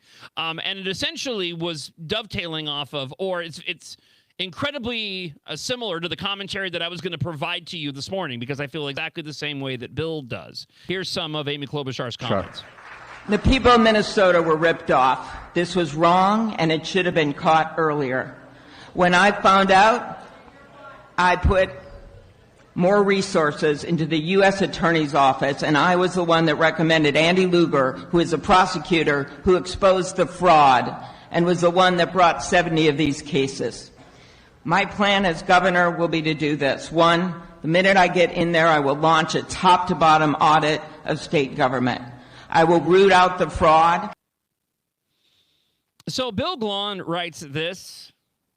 Senator Amy Klobuchar is criticized for her lack of action on fraud scandals in Minnesota, despite being a senior senator and a member of the Judiciary Committee. Right. Bill Glahn argues that she could have taken steps to address the issue, such as supporting bipartisan efforts, advocating for hearings, or filing in federal district court vacancy. But for Klobuchar's solutions, and this was my thought, many of these solutions are already in place. Why is she waiting until 2027? And going back to the media and just how complicit they are in carrying the water for the DFL, if you take the majority of what Amy Klobuchar said that she would do as governor, and you apply that to Governor Tim Walz and the fact that what she's saying pushes back, and it raises the question of, well, why didn't Tim Walz do this already? Why do we have to wait for Amy Klobuchar? My point being, she was tossing Walz under the bus over and over and over again. If that's not a headline-making opportunity for commentary and articles to be written, I don't know what is. You're not going to see it because the Democrats are not going to do anything to go and hurt their party, and those that run the media, the commentators, aren't going to do anything to go and hurt Amy Klobuchar's chances at winning, but that's the storyline. Is that she basically undermined everything that Governor Tim Walz was doing by saying, hey, if you vote for me, I do all these things. Well, don't you support Governor Tim Walz? Haven't you supported him the whole time? He's a part of your party. Why hasn't he done any of these things that you mentioned, on top of the fact that much of what she's already gone and mentioned already has been done? Let's go back to the blaster line, 612-584-4565 if you want to leave a comment this morning. Hey, John, Charlie, and Egan. Hey, man, the U.S. Senate Forum was a sham yesterday at Farm Fest. You know, they didn't allow one of the candidates that's already on the general election ballot. She's not even running in the primary. They didn't allow her to speak. So all of Minnesota, none of the candidates on stage yesterday are already on the ballot. There is one that is. They made it in another state. That's Rebecca Whiting. She's a farmer up in Bemidji. They didn't even care about it. It's a sham. My understanding, by the way, because there was a lot of controversy surrounding this, and I welcome any further clarification on this particular point, but my understanding was that the organizations that were involved in conducting the debates themselves, they had a set of standards and requirements for these candidates to be involved in these panels, in these debates. I think that it was centered around the latest polling data and how much they were polling at. And again, I welcome anybody that wants to provide clarity, because we talked about this week, we had Adam Schwarzy on, the Senate candidate, the endorsed Senate candidate, who I believe also wasn't invited to take part in this debate. Certainly didn't see him yesterday. But I think that it's because you needed to meet a certain threshold and requirement. And I understand why different organizations would go and do that, because the last thing you want is a stage filled with individuals that have absolutely no chance at winning because they're not polling at all. They just happen to be running. So you want to make sure that you have individuals who are most likely going to be the people that actually still have an opportunity to win the primary. That's my understanding on the issue, but I welcome any further clarification on that here on the John Justice Show, presented by American Experiment. I want to dive into a little bit more of Klobuchar being AWOL on the fraud issue here in just a moment on the show. I have more audio to share as well. As I mentioned, Matt Dean will be joining us at the top of the hour. Plus, audio from Angie Craig and Peggy Flanagan regarding immigration issues and Amy Klobuchar. It's just a good reminder when I share this audio with you, believe what they say they're going to do.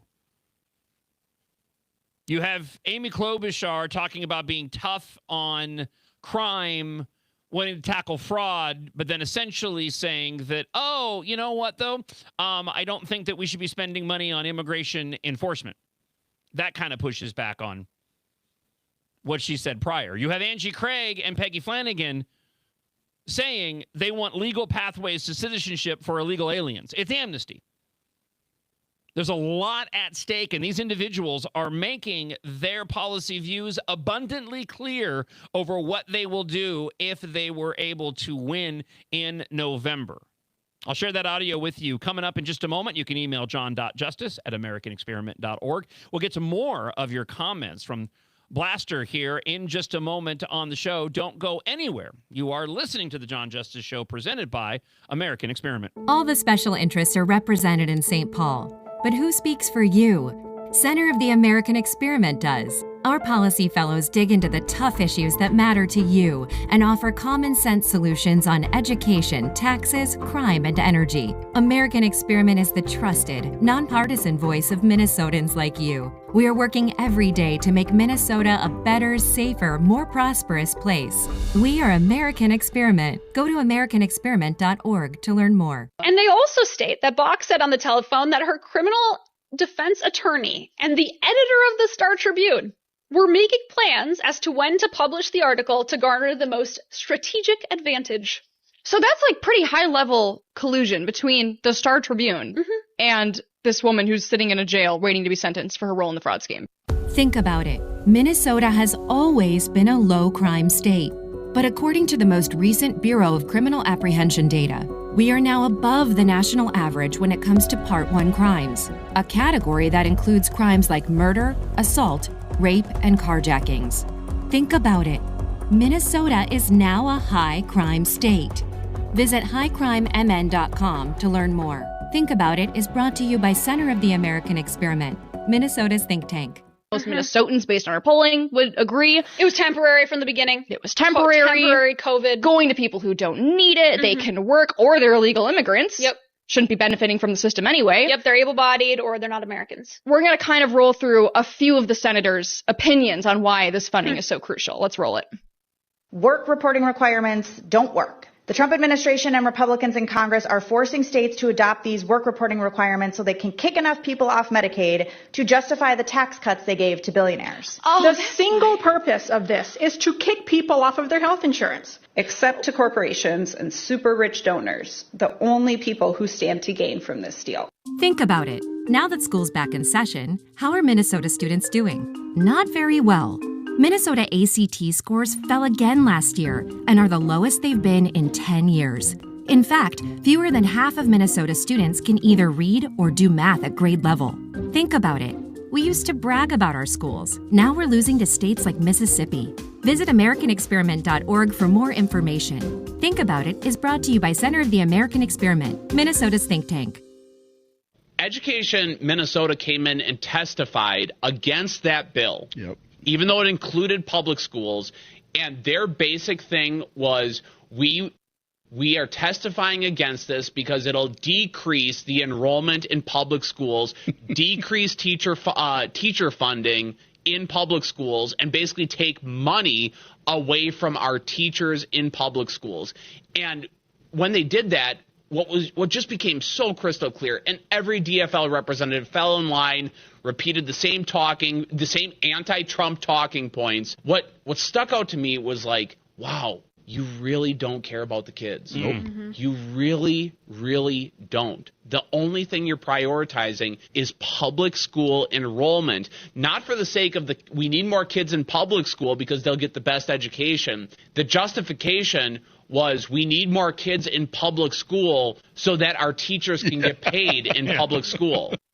Yeah, they should be happy that there's going to be more private money under this program going to schools, more money in general. But they're not, because some of it might go to private schools. Meanwhile, in other states that are run by Democrats, they did opt into this program, and their kids are going to benefit from Virginia it. But here did. in Minnesota, New York did. Michigan, Colorado. Mm-hmm. You had these other states that are blue states that were opting into this program. And I think just the most jarring part of it was listening to these DFL representatives, this DFL testifier from Education Minnesota, and going, wow, the point is not educating our children. That was commentary from last week's Freedom Friday here on the John Justice Show, presented by American Experiment. Max Reimer, representative, along with RNC Committeeman A.K. Kamara, Grace Keating, and Katherine Johnson will both be joining me in studio tomorrow for a Freedom Friday as we go back to the blaster line this morning. Such a liar. Klobuchar is such a political person. She's just saying stuff to get elected. And by the way, if she married, who in the world would want to wake up to that voice every morning? Man, that's crazy. Don't play her clips, please. It's like fingernails on a chalkboard. Well, unfortunately, James, we have to play her clips because unfortunately, she more than likely is going to be the Democrat nominee. Let's go back to the blaster line. Charlie and Egan again. Yeah, you're absolutely correct that those standards were based on the polling. However, it was primary polling. Rebecca Whiting's running as a libertarian. She's not participating in the primary polling. Therefore, she wasn't even a choice in the primary polling. Gotcha. So how does it make sense logically that you're selecting for primary polling for a general election? It doesn't make sense. Yeah, I understand your frustration, and you'll have to take it up with the individuals that made the decision to choose who would be and who would not be partaking in the debate at Farm Fest over the weekend. Let me get back to, before we play more audio for you, just to give you a fair warning, I have a couple more clips of Amy Klobuchar. Bill Glahn, AmericanExperiment.org, wrote this today. In a rare cross-party candidate debate, the subject of fraud was always going to come up. The four candidates for governor participated and generated this headline to the Star Tribune. At Minnesota's Farm Fest, Klobuchar's departure brand collides with the GOP demands for change. The article goes on to use the word bipartisan twice more in describing Amy Klobuchar without providing any evidence. She's been a sitting U.S. senator representing Minnesota for the past 20 years. The article on the debate finally gets to the subject of fraud in its final section, and the very last paragraph, Bill Glahn writes, says, Klobuchar didn't blame her fellow Democrats as a whole, but said the people of Minnesota were ripped off and that the fraud should have been caught sooner. She called for a top-to-bottom audit of the state government and other proposals. Now, Bill writes, that's it? Were people ripped off? Yes. Should it have been caught sooner? Obviously. But who should have caught it sooner? Didn't blame a fellow Democrats on a whole. How about blaming them in part? Is another audit a good idea? Probably, says Bill. But why wait? Klobuchar is a senior senator and a member of the most powerful legislative body on planet Earth. She's currently and has been a longtime member of the U.S. Senate's Judiciary Committee. If she was interested in being bipartisan, she could have joined her Republican colleague, Senator Josh Hawley, who have done great work in investigating Minnesota fraud and holding top Minnesota officials like current Governor Tim Walz and Attorney General Keith Ellison accountable. There's currently a vacancy on the federal district court for Minnesota. She should be working overtime to get that position filled with a tough-on-fraud judge under the Senate's blue slip system. She's the one person keeping that from happening. Or she could have insisted on hearings back in 22 and 23 when Democrats were in a majority and the fraud was out in the open. The closest that Amy Klobuchar has come to commenting on the fraud scandals was a press release on the resignation of attorney Joe Thompson and his fraud prosecutors. And they're only mentioned in passing. She spent the bulk of her Senate career complaining about Ticketmaster or whatever it's called these days. Yeah, she's the senator of small things. I'm convinced that she does not want this gig. And based on her performance during this debate, it seemed pretty clear that she doesn't want this gig. Let me go here to this clip from yesterday and provide some commentary. Again, if you want to chime in, john.justice@americanexperiment.org, or you can leave us a blast at 612-584-4565. Here's more of Amy Klobuchar from yesterday. Not one of my opponents on this stage has objected to those tariffs. They've embraced them. Not one of them has objected to the war in Iran. Not one of them have objected to the big, beautiful bill and all the rural cuts. We do not need a governor who is a rubber stamp of Donald Trump. We need a governor. We need a governor who is going to put you first, who's going to put Minnesota first. She's playing the hits. She's playing the hits to appeal to the base. She has no interest in seeking the truth on any of these particular issues, no interest in getting into the views and opinions on the tariffs, or even hearing directly from the farmers themselves over specifically. They're going to throw out, and they threw out a lot of different platitudes regarding the frustration. But it's funny because I haven't heard that coming and certainly didn't see any follow-up commentary from individuals there over this tariff issue. No, Trump is bad. Vote for me because I don't like Trump, just like you don't like Trump. It's the same hits that Angie Craig and Peggy Flanagan also played during the debates yesterday. I wanted to recap a little bit of what took place at Farm Fest, and I wanted to do this from the less point of view. So I pulled this article from National Boring Radio News, Dana Ferguson. I'll share with you a few of the comments, and I have some more audio to get to.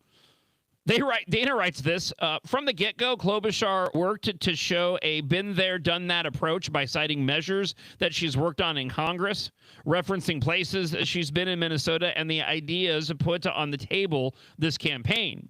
Lisa Damath said it's time to chart a new course for leadership by Democrats who've been in charge of Minnesota's executive branch since 2021. Mike Lindell, who stepped down as the CEO of MyPillow this week, put the stakes in more ominous terms. Here's a bit of what Mike Lindell had to say yesterday at Farm Fest. And the president let me get up and speak, and I said something off the cuff. I said a nation had turned its back on God.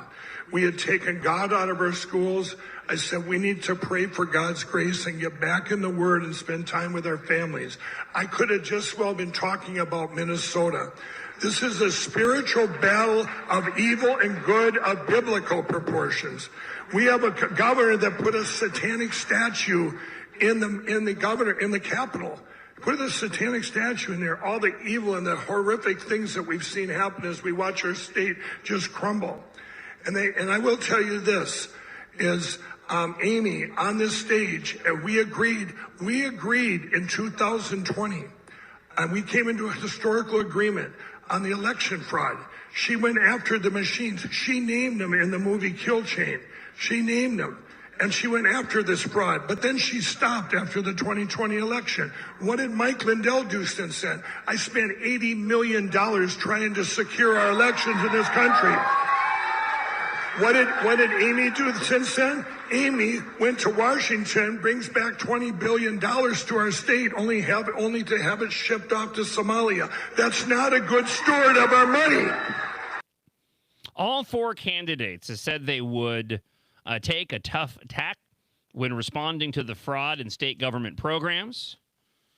There were strong audience responses as candidates discussed how they would navigate the federal government as it relates to immigration enforcement. This was probably the clip that went most viral yesterday from Amy Klobuchar. The people of Minnesota were ripped off. This was wrong, and it should have been caught earlier. When I found out, I put more resources into the U.S. Attorney's Office, and I was the one that recommended Andy Lugar, who is a prosecutor who exposed the fraud and was the one that brought 70 of these cases. My plan as governor will be to do this. One, the minute I get in there. And my apologies, this is the clip that I wanted to play for you. That was one that I played earlier. Amy. I've long believed and supported funding for Order at the Border, and I have worked well with law enforcement in Minnesota for years. But what Quiet.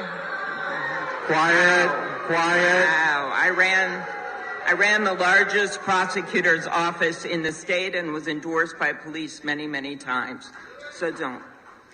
Number two. So don't. None of my opponents on this stage condemned what ICE did. Not a word. Not a word. 2 innocent people were killed, shot in the back. We had many people arrested when they weren't supposed to be arrested, and we all know that, and we need reform to ICE. We must have reform. I would have really expected her to be able to formulate her words better than she did. She came off in that moment, first off, getting the boos and jeers from the audience, of which she certainly didn't appreciate. This goes back to my commentary earlier about how this woman is absolutely beatable. Absolutely beatable. Whoever the GOP nominee is, they're getting my vote. Amy Klobuchar is simply a rubber stamp on everything that's come before her via Governor Dim Walz and the DFL here in the state. I have no doubt about that at all. But the fact that she kind of meandered and clumsily worked her way through the comments regarding ICE, and then even framing it the way that she did in mentioning and passing, Preddy and Good, who were not innocent in all of this.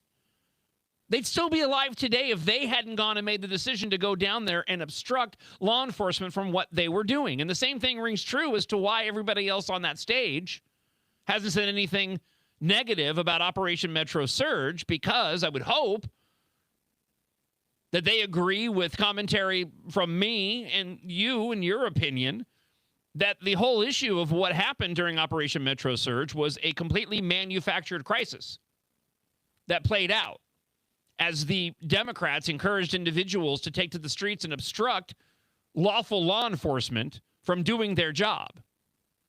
She doesn't want this gig. She doesn't want to hear the criticism. She has no interest in doing these debates. This is all above her, in my opinion. And that was abundantly clear in her commentary yesterday, especially in that moment right there that you heard where she's like, just don't. Almost to the rest of the audience, how dare you go and criticize me? I am Amy Klobuchar. Don't you know, the senator of small things? Good morning, John. Still really great to have you back on the air. But we got Amy over there at Farm Fest yesterday. Oof, she does not want this gig. She never wanted it. We know that. She can't handle any scrutiny, any kind of pushback. She's going to vote for her opponent. She wants to go back to Washington where everybody ignores her. She can do nothing again. She doesn't want the governor job. I hope she doesn't get it. Comments continue to roll into the blaster line this morning. Again, 612-584-4565. That's 612-584-4565. Let's go and hear from Ken here on the John Justice Show, presented by American Experiment. As I listen to Amy Klobuchar tell what she's going to do about fraud, none of it involves the people in Minnesota. there were so many whistleblowers, and there's still so many out there, but they're not listening to the people. They think that the government will find the fraud. Thank God for the Nick Shirleys out there that are finding the fraud when it's right under our nose. She doesn't trust the citizens. She only trusts the internal puppets. There were strong audience responses, according to the article that I'm pulling the information on from NPR, as candidates discussed how they would navigate working the federal government as it relates to immigration enforcement, as I mentioned. The Republican candidates took issue with the state and local elected leaders in the Twin Cities who said they didn't do enough to help the Trump administration apprehend people during the winter enforcement surge. Lindell agreed that he would help facilitate the transfer of people serving jail sentences in the state to federal officials. He also raised concerns about the local policies that prevent law enforcement from cooperating with federal immigration officials. Let me go back to the blaster line this morning. Again, 612-584-4565. And my apologies when I'm getting the names screwed up. I'm going off of the transcript here. Hey, John, I was perusing X yesterday, and I came across an article where Dakota County is talking about a 14 to 29% tax increase. I've lived in Dakota County my whole life, and I've owned a house there for 23 plus years, and every year or every biennium my taxes go up. And all they do is give it to fraudsters. I'm going to be leaving this state. I think it's beyond the Rubicon. Thank you for the comments. I hope you stay. There's a lot of people that are fighting to get this state turned around, and I believe that we can get the state turned around. Hopefully the outcomes are what we expect if the Republicans go and rally around the individuals who end up being the nominees after next Tuesday. We have opportunities. As I mentioned, when it comes to Amy Klobuchar, the woman's absolutely beatable, in my opinion. And she put that on full display yesterday. I have more audio to share coming up. We have some guests joining us in studio. We're going to have to move a few things around. So we're going to take a quick break. And hopefully we'll be talking with endorsed gubernatorial candidate Kendall Qualls here in just a moment. Also, Matt Dean, policy fellow here at American Experiment, will be joining us. And Representative Kristen Robbins at 8:30 this morning. Don't go anywhere. You're listening to The John Justice Show, presented by American Experiment. By the way, the class of 2025 just posted the worst academic performance on record for a graduating cohort. But wait, that's while they earned, of course, the highest graduation rate ever. Record low academic performance. They can't read at grade level. They can't do math at grade level. The schools aren't teaching them anything, but they're still graduating in record numbers. It's crazy. They do such a disservice. How do we expect them to be successful? We're just setting them up for failure, which is really sad. All the special interests are represented in St. Paul. But who speaks for you? Center of the American Experiment does. Our policy fellows dig into the tough issues that matter to you and offer common sense solutions on education, taxes, crime, and energy. American Experiment is the trusted, nonpartisan voice of Minnesotans like you. We are working every day to make Minnesota a better, safer, more prosperous place. We are American Experiment. Go to americanexperiment.org to learn more. I looked it up, and the percentage of children in poverty in Minnesota is about 10%, which is lower than the national average. So how come somewhere around a third, 33%, say, of children in Minnesota are on Medicaid if they aren't poor? Sure, my kids are grown now, but I had 3 kids that I raised, and for us, we could make over $100,000 a year, and still our kids would be on Medicaid. If you can imagine that. That's middle class. That's crazy. And, we also as a state, I think we should really measure ourselves by how few people have to rely on the government for health care, not how many. Mm-hmm. But if you ask, Governor Walz, he'll say the more people we feed, the better. The more people on government programs, the better. And that's really how he measures the state. And we really see that in the numbers in Medicaid, which have just exploded. Think about it. Black and Hispanic students in Mississippi perform better in reading and math than Black and Hispanic students in Minnesota. And Mississippi spends thousands of dollars less per student than Minnesota. Mississippi spends less money, gets better results, and their achievement gaps are closing, while ours are getting worse. Think about it. It's time for real education reform so Minnesota can catch up to Mississippi. Think About It is brought to you by Center of the American Experiment, Minnesota's think tank. You have to ask yourself, how in the heck can we be spending that much more money on Medicaid? And we're really looking into that because we think a lot of that money is going to people who are dead, people who live in other states, people who are on more than one program. And you are not surprised because you've seen that on so many different programs in the state of Minnesota. But Medicaid is by far the biggest enchilada when it comes to that. That blows my mind. Well, if you leave the state, they still get a check for you every month. And if you are covered by more than one program, or you get married and you're on your husband or wife's plan, they still get a check unless that is circumvented. So they have sort of a very vested interest in not finding it.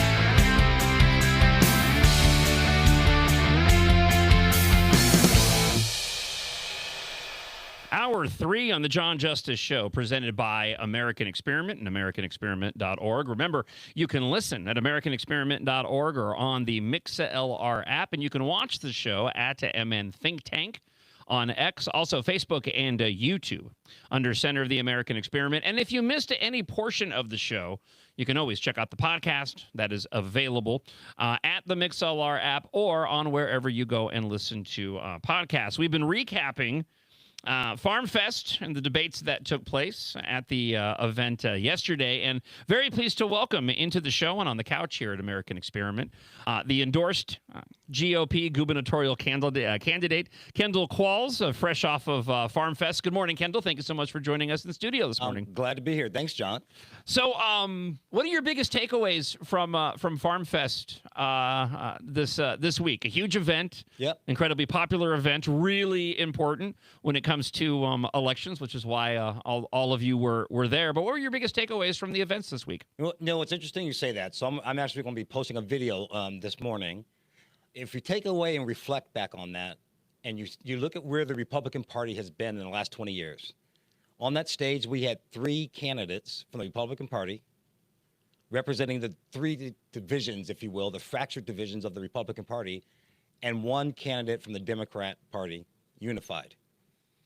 Even though their policies are a mess and where they've taken our state, we have to address a lot of that is because we have a party that's not unified behind what we want to accomplish and helping to save the state. That was the biggest thing. But the other part, each candidate made their points, but is it enough to win statewide? And that's why I think the delegates of the Republican Party chose me as their candidate, because we don't have enough Republicans to win alone in the state. We need someone that can be a bridge to independent voters. And that's what we have right now with my campaign. Well, what do you think was, so you mentioned that, what do you think was missing, or what do you think is missing with the other candidates that that you can go and provide to the voters? What was that, sure. What was absent yesterday in your mind, Kendall Qualls? Again, I'm going to share this on my post. So we have Lisa Damath, who represents really the I would say the political establishment, as you call it. But here's the thing: we have the vast majority of our candidates, even the candidates that are not endorsed, people want an outsider candidate, someone from outside politics. Lisa spent nearly $2 million on her PAC and her own campaign money, $2 million to convince fellow Republicans that she's their champion. $2 million, and the best we've ever gotten is 37% of support over Republicans. That's not a competitive statewide candidate. The base party will not be energized behind her in the general election. Now, Mike Lindell, good man, he's got a good heart. He wants best for our country, best for the state. I believe that. But we don't have enough Republicans in this state for him to win alone. In fact, there will be some Republicans that won't vote for him. So he's not a bridge. I represent that one bridge that can energize the base. We got it and have already done it, but also be a bridge to independent voters that don't want to become part of that socialist movement. Those independents want something from the Republican Party that can actually, that they can reach out and grab to, and I'm that candidate. So how do you, let's say that things go in your favor on a Tuesday and you are the nominee right now, being the endorsed GOP candidate, talking with Kendall Qualls on the show. Amy Klobuchar yesterday, I don't want to provide too much of my commentary because I want to get your thoughts. Yeah. But, you know, she certainly laid out all of the things that she wanted to do. She made her views known about, you know, having an audit regarding fraud and, you know, making sure that we're tackling crime, although she seemed to lean into an idea of stripping away some funding from ICE. But she seems to be playing all the hits to her base of the things that she wants to do to tackle these major issues. As a matter of fact, at AmericanExperiment.org, and we'll do this during our interview. They have their Wrong Track Minnesota and the key things, a few key metrics that are indisputable regarding issues that we're faced with. How do you counter Amy saying what she's saying to her base, playing those hits to her base, knowing full well that they've done a very, very good job of villainizing anybody on the right? And what I mean, and again, I'm being really kind of convoluted here, and I'll just basically boil it down to, how do you counter Amy Klobuchar's claims of what she's going to do to help the state when they actually sound very similar to what Republican candidates, even like yourself, say that you want to do to help put the state back on track? Well, look, at this point in the juncture, you know, Minnesota's at a point where even Democrats are saying, boy, this is a bridge too far. Yes, we hear the political yak from Amy Klobuchar, promises, but they realize from their pocketbook issues, the crime in Minneapolis, and where our schools are, that all of those have been responsible and guided by Democrats, not Republicans. The state of where we are is because of Democrats. So they're not going to pay. They're going to pay that little lip service. The critical issue is us. Now, here's the most, I would say, the most critical point to look at. If we don't get the turnout that we need, and we wind up putting someone on the ticket that is a drag on the ticket, we could have a Scott Jensen 2.0, where the Democrats get another trifecta because it's that close. They have only a one-seat majority in the Senate. They already have the Senate. All they need to get is one seat in the House. And we will not be able to go on offense. I believe I can help us go on offense, so we pick up a seat and we can actually capture 2 seats in the Senate. They're not going to have the turnout for Mike Lindell. God bless him, good man, heart's in the right place. Lisa has not been able to demonstrate. If you got to spend $2 million to convince Republicans to vote for you, man, there's more ads and mailers for her, for Lisa Damith, than there are MyPillow commercials. I'm going like, wow. If it takes that much to convince Republicans to vote for you, there's not enough money to do that in the general election. Let's talk a little bit about immigration. I have a couple of stories that I want to get into coming up on the show before we end the show today. We do know that there's going to be this facility reopening for Appleton, and actually the community in Appleton is very pleased that they're going to be using this facility to U.S. Immigrations and Customs Enforcement to house some 600 detainees, and we'll get some details on that. But I wanted to get your thoughts on immigration. You had Amy Klobuchar making comments regarding how nobody on the stage, apart from her, called out what happened with ICE and Metro Surge. I'm not surprised by that. I talked about it earlier. But you also had Mike Lindell cause quite a stir with his idea to provide essentially some pathway to citizenship for individuals that are here illegally. So two-part question here, Kendall Qualls. One, what are your thoughts on Operation Metro Surge and what took place? Because I don't think you and I have talked about that yet. And then two, what are your thoughts on what Mike Lindell had proposed? I mean, it garnered a lot of headlines. I believe they pulled the plan down from online, but I am curious to get your thoughts on that as well. Oh, yeah. So whenever people talk about immigration, I always reset the conversation to what it really is. Okay. Immigration is not, we have a legal immigration program. What you're talking about is illegal immigration, mass migration. What President Biden did in his administration, we had 10 to 15 million people come in 38 months from 100 different countries. That's borderline treason. They were unvetted. We have no idea where most of these people are. So we start from that framework. The second part of this is, look, I remember back when President Reagan tried to work with Democrats to do this. He provided amnesty, and they pulled the rug on him. It was classic Charlie Brown and Lucy pulling the football away. We got sideswiped. We can't do that again, especially when you bring in so many people into the country and into our state. Now, so when it comes to Operation Surge, look, and I said this on stage, with a strong leader in that seat, you wouldn't need to do a surge. We would take care of these problems. The federal government wouldn't need to get into place. Yep. And at the end of the day, it is Governor Walz and our teenage Mayor Fry that have blood on their hands for what happened to those two individuals, because no other state, not even a Democrat state, had those type of fatalities when they were doing Operation Surge across the country, because they collaborated with federal officials. Talking with Kendall Qualls, again, the endorsed gubernatorial candidate for the GOP. Before we get into, I'm going to let you pick your own adventure of the list of the different ways in which Minnesota is on the wrong track. You can find this at AmericanExperiment.org, and I've been asking this to all the candidates who've joined us ahead of the primary. But we are closing in on the final days of the cycle leading into to the primary. Kendall, how are you doing personally? How is this campaign differed from the other times that you've run? And, you know, what is your mood as we look towards these final days and people go and make a decision on Tuesday? I'm kind of curious where your head is at right now, Kendall. Well, the previous campaigns I've run, it is all about awareness. I mean, look, I'm a novice. I don't believe no one wakes up and thinks about when they go to school or college, yeah, I want to be a politician. I want to just go out there and just promise everything and spend my days combating this. I know I didn't. You know what? I wanted to have a traditional American life where I raise my family, have my kids be productive. And at a certain point, when you love the country and you see some things happening that shouldn't be happening, you can either keep complaining, which I'm not a whiner and I don't live my life that way, or you can do something. I decided to do something.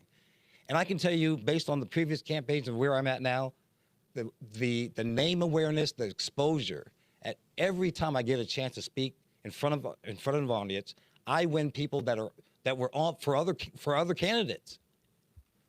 The biggest issue is getting the awareness out there. That's the biggest challenge we've had.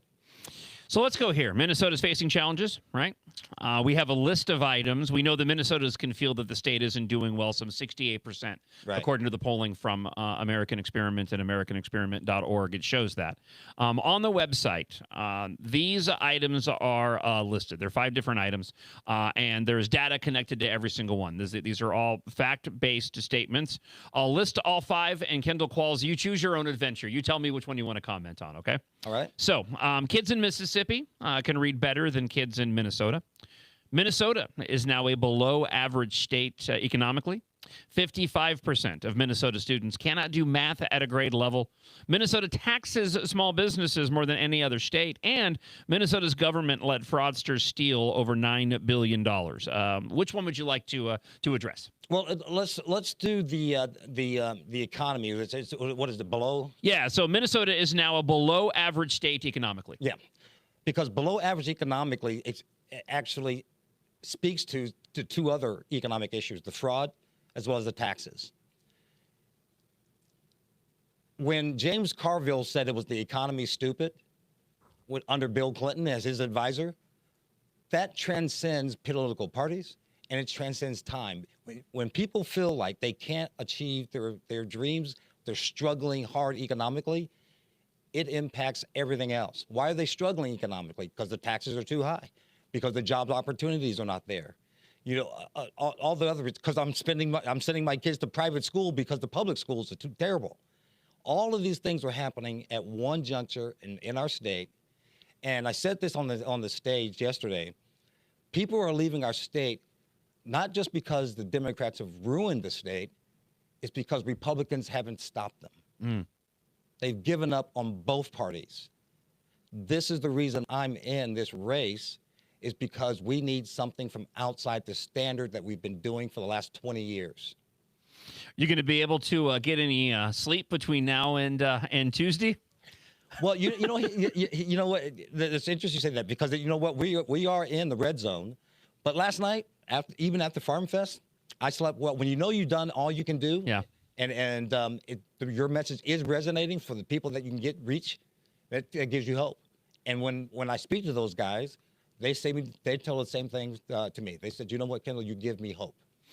Kendall Qualls, endorsed gubernatorial candidate for the GOP. Thank you so much for stopping by this morning. Not a very long walk if you're over at the offices today, but either way, feel free to come on by whenever you like. Thank you so much for coming by this morning. Good luck between now and certainly Tuesday, and it was great to speak with you this morning. Thank you, John. Take care. Coming up, El Said's primary victory signals clear leftward shift in Democrats' health and politics.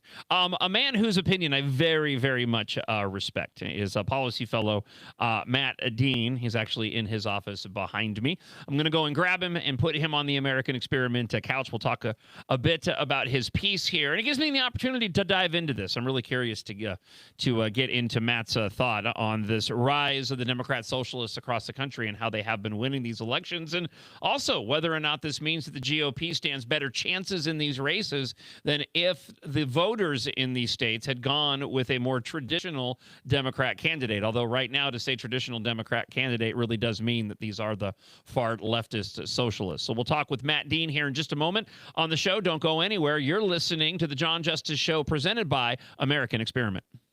If something sounds too good to be true, it usually is.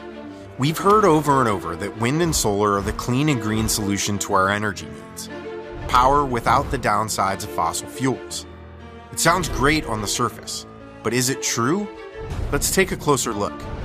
Every form of energy impacts the environment. Wind and solar are no exception. The only difference? You've probably never been told about their downsides. Wind and solar are both low-power energy sources that require exponentially more wind and solar farms to produce the same amount of power as nuclear or natural gas. This means greater material needs, which lead to unparalleled levels of mining, manufacturing, transportation, and construction, all of which come with huge environmental harms. The land use alone is environmentally devastating. A 1 gigawatt nuclear plant takes about 1.3 square miles. Solar, up to 75 square miles. Wind, up to 3,000 square miles. Powering the U.S. with just wind would require more land than 2 Californias. Then there's the materials. Meeting global net zero targets would require massive amounts of minerals, far more than the world currently produces. This means opening new mines, often in countries with weak environmental standards, dangerous working conditions, and even child labor. The impacts on wildlife are no better. Offshore wind disrupts marine ecosystems. Whales, for example, which rely on echolocation, suffer from hearing impairment and disturbed migration patterns. On land, turbines kill birds and bats, and solar farms destroy habitats. Then there's lifespan. Nuclear and natural gas plants can last 60 to 80 years. Turbines and solar panels, just 20 to 25. They're also not easily recyclable. So multiply the sheer number of units we'd need with their short lifespan, and you have millions of tons of material waste heading for landfills. The truth is, wind and solar aren't the magical solution we've been promised. The costs are real, the trade-offs significant. Low power, high material needs, extensive land use and ecosystem impact. Wind and solar energy production literally do more environmental harm than good.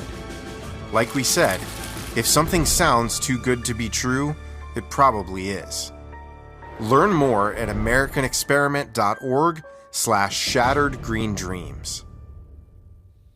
It's the John Justice Show presented by American Experiment and AmericanExperiment.org. Remember, you can listen at AmericanExperiment.org or on the MixLR app. Also, watch at MN Think Tank on X and Facebook and YouTube at the Center of the American Experiment page as well. And for those of you, I know we're having a little bit of audio issues this morning. We're still working that out today, so we're adjusting the levels as appropriate, and I appreciate everybody who has emailed in. Just let me know that your concerns are not going ignored. So we're dealing with the issues this morning.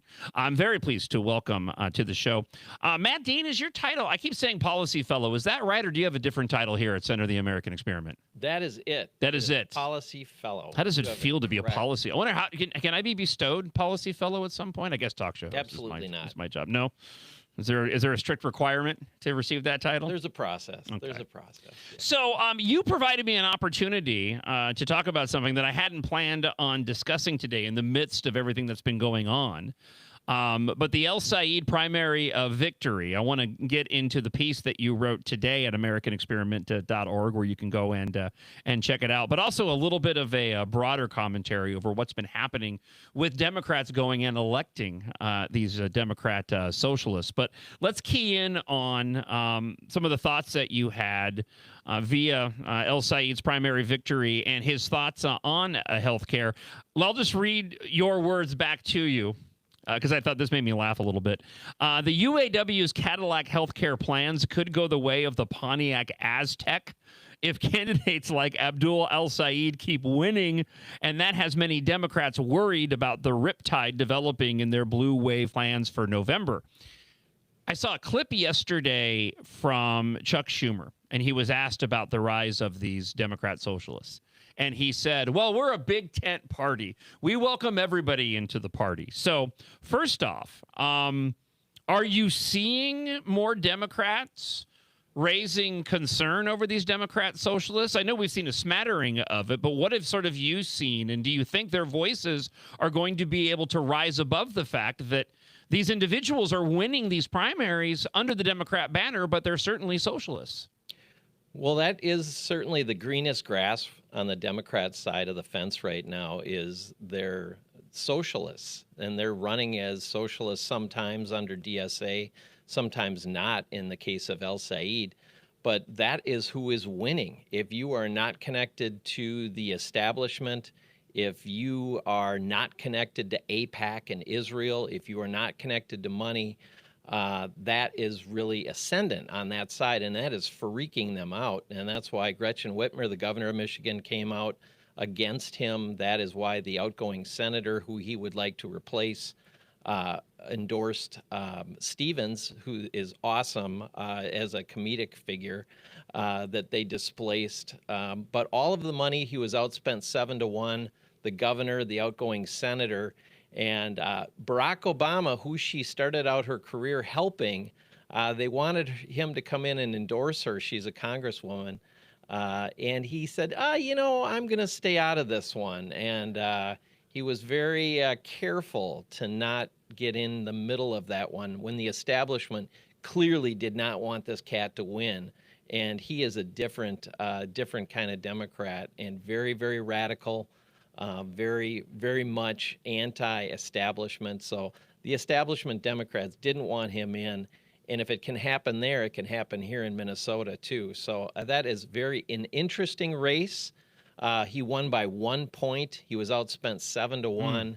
And he doesn't seem like he is going to become timid anytime soon. How much of it do you think it comes down to the region and this being a primary? I mean, like how much of this victory can we extrapolate from and apply it to other races around the country beyond the concern? And I share with you the concern. I mean, there certainly is. He's not the only one who has, risen to prominence under the DSA banner. But I'm just curious your perspective on how much of this was more indicative of this particular race in this particular region that may not be applicable to nationwide. Well, it feels a whole lot like it does here. Yeah. If you look at where his votes came from, they came from downwardly mobile, affluent, overeducated people. So if that was in Minnesota, he would just blow away Kenwood.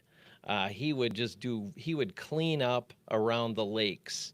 And those kind of people were voting for him in Michigan. There's a lot of crossovers, so it makes sense that the people who like Ilhan in Minnesota are the people who like him there.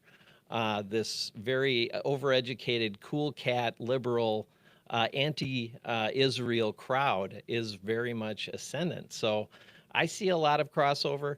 The difference is this guy says that insurance, people in insurance are parasites. You think, wow, this guy is, that's kind of, volatile. Yeah.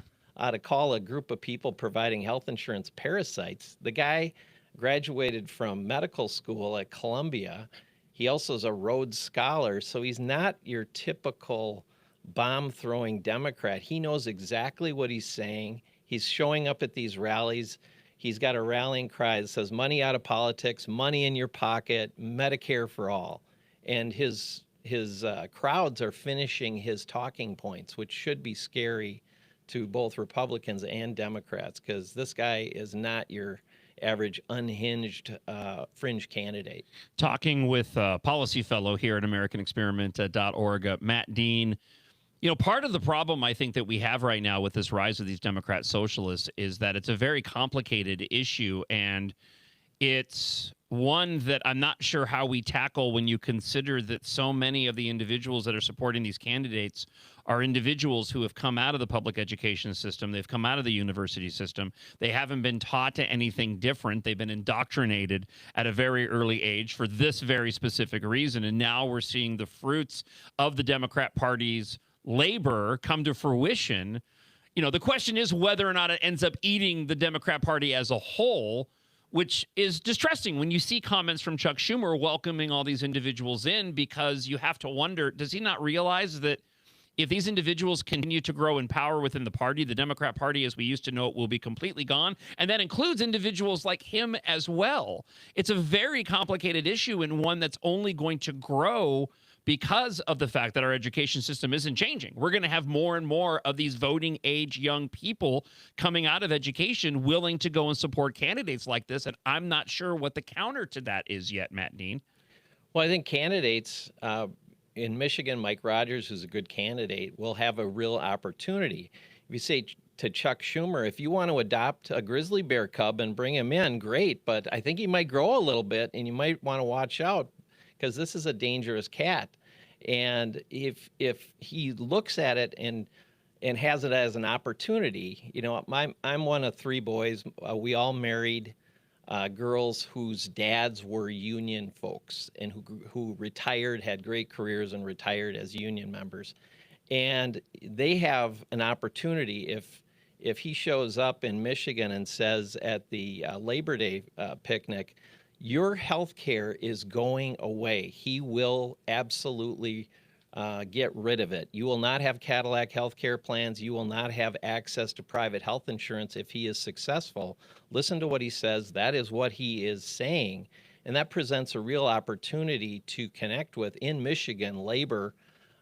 There's 200,000 votes that he could absolutely pry away from the Democrats if he makes that case and makes it at a very, very disciplined way and goes after those votes and asks for them. And I think that that's a real opportunity that he could win that seat in Michigan. And the Republicans are going to need that if they want to maintain control, because it's going to be very, very tight. Yeah, the only thing really, and good's not the right word. I'm trying to find a silver lining in all of this. But this battle that we're faced with now of what's become to the Democrat Party, it's been almost inevitable, right, based off of everything that I mentioned before. And now that it's out in the open, because it used to be that these socialists would kind of hide behind other labels, and we've seen them slowly stripping away as they've been gaining support, being more genuine and authentic. I agree with the guest that we had yesterday, Becca Thompson, a social media influencer, and she follows what's been going on in Minneapolis closely, that these individuals are really more aligned with communism than they are anything else. The good news is that, okay, we're now having the conversation. The policies are being exposed. They're not hiding behind any of this. And once again, it feels like this election is going to be another crossroads for the American public, heading into 2028, wherein we're going to have to decide as a nation which way do we want to go now. These Democrat socialists are being very honest. There was a clip from Fox News of an avowed Democrat socialist who was straight up talking about what their policies are.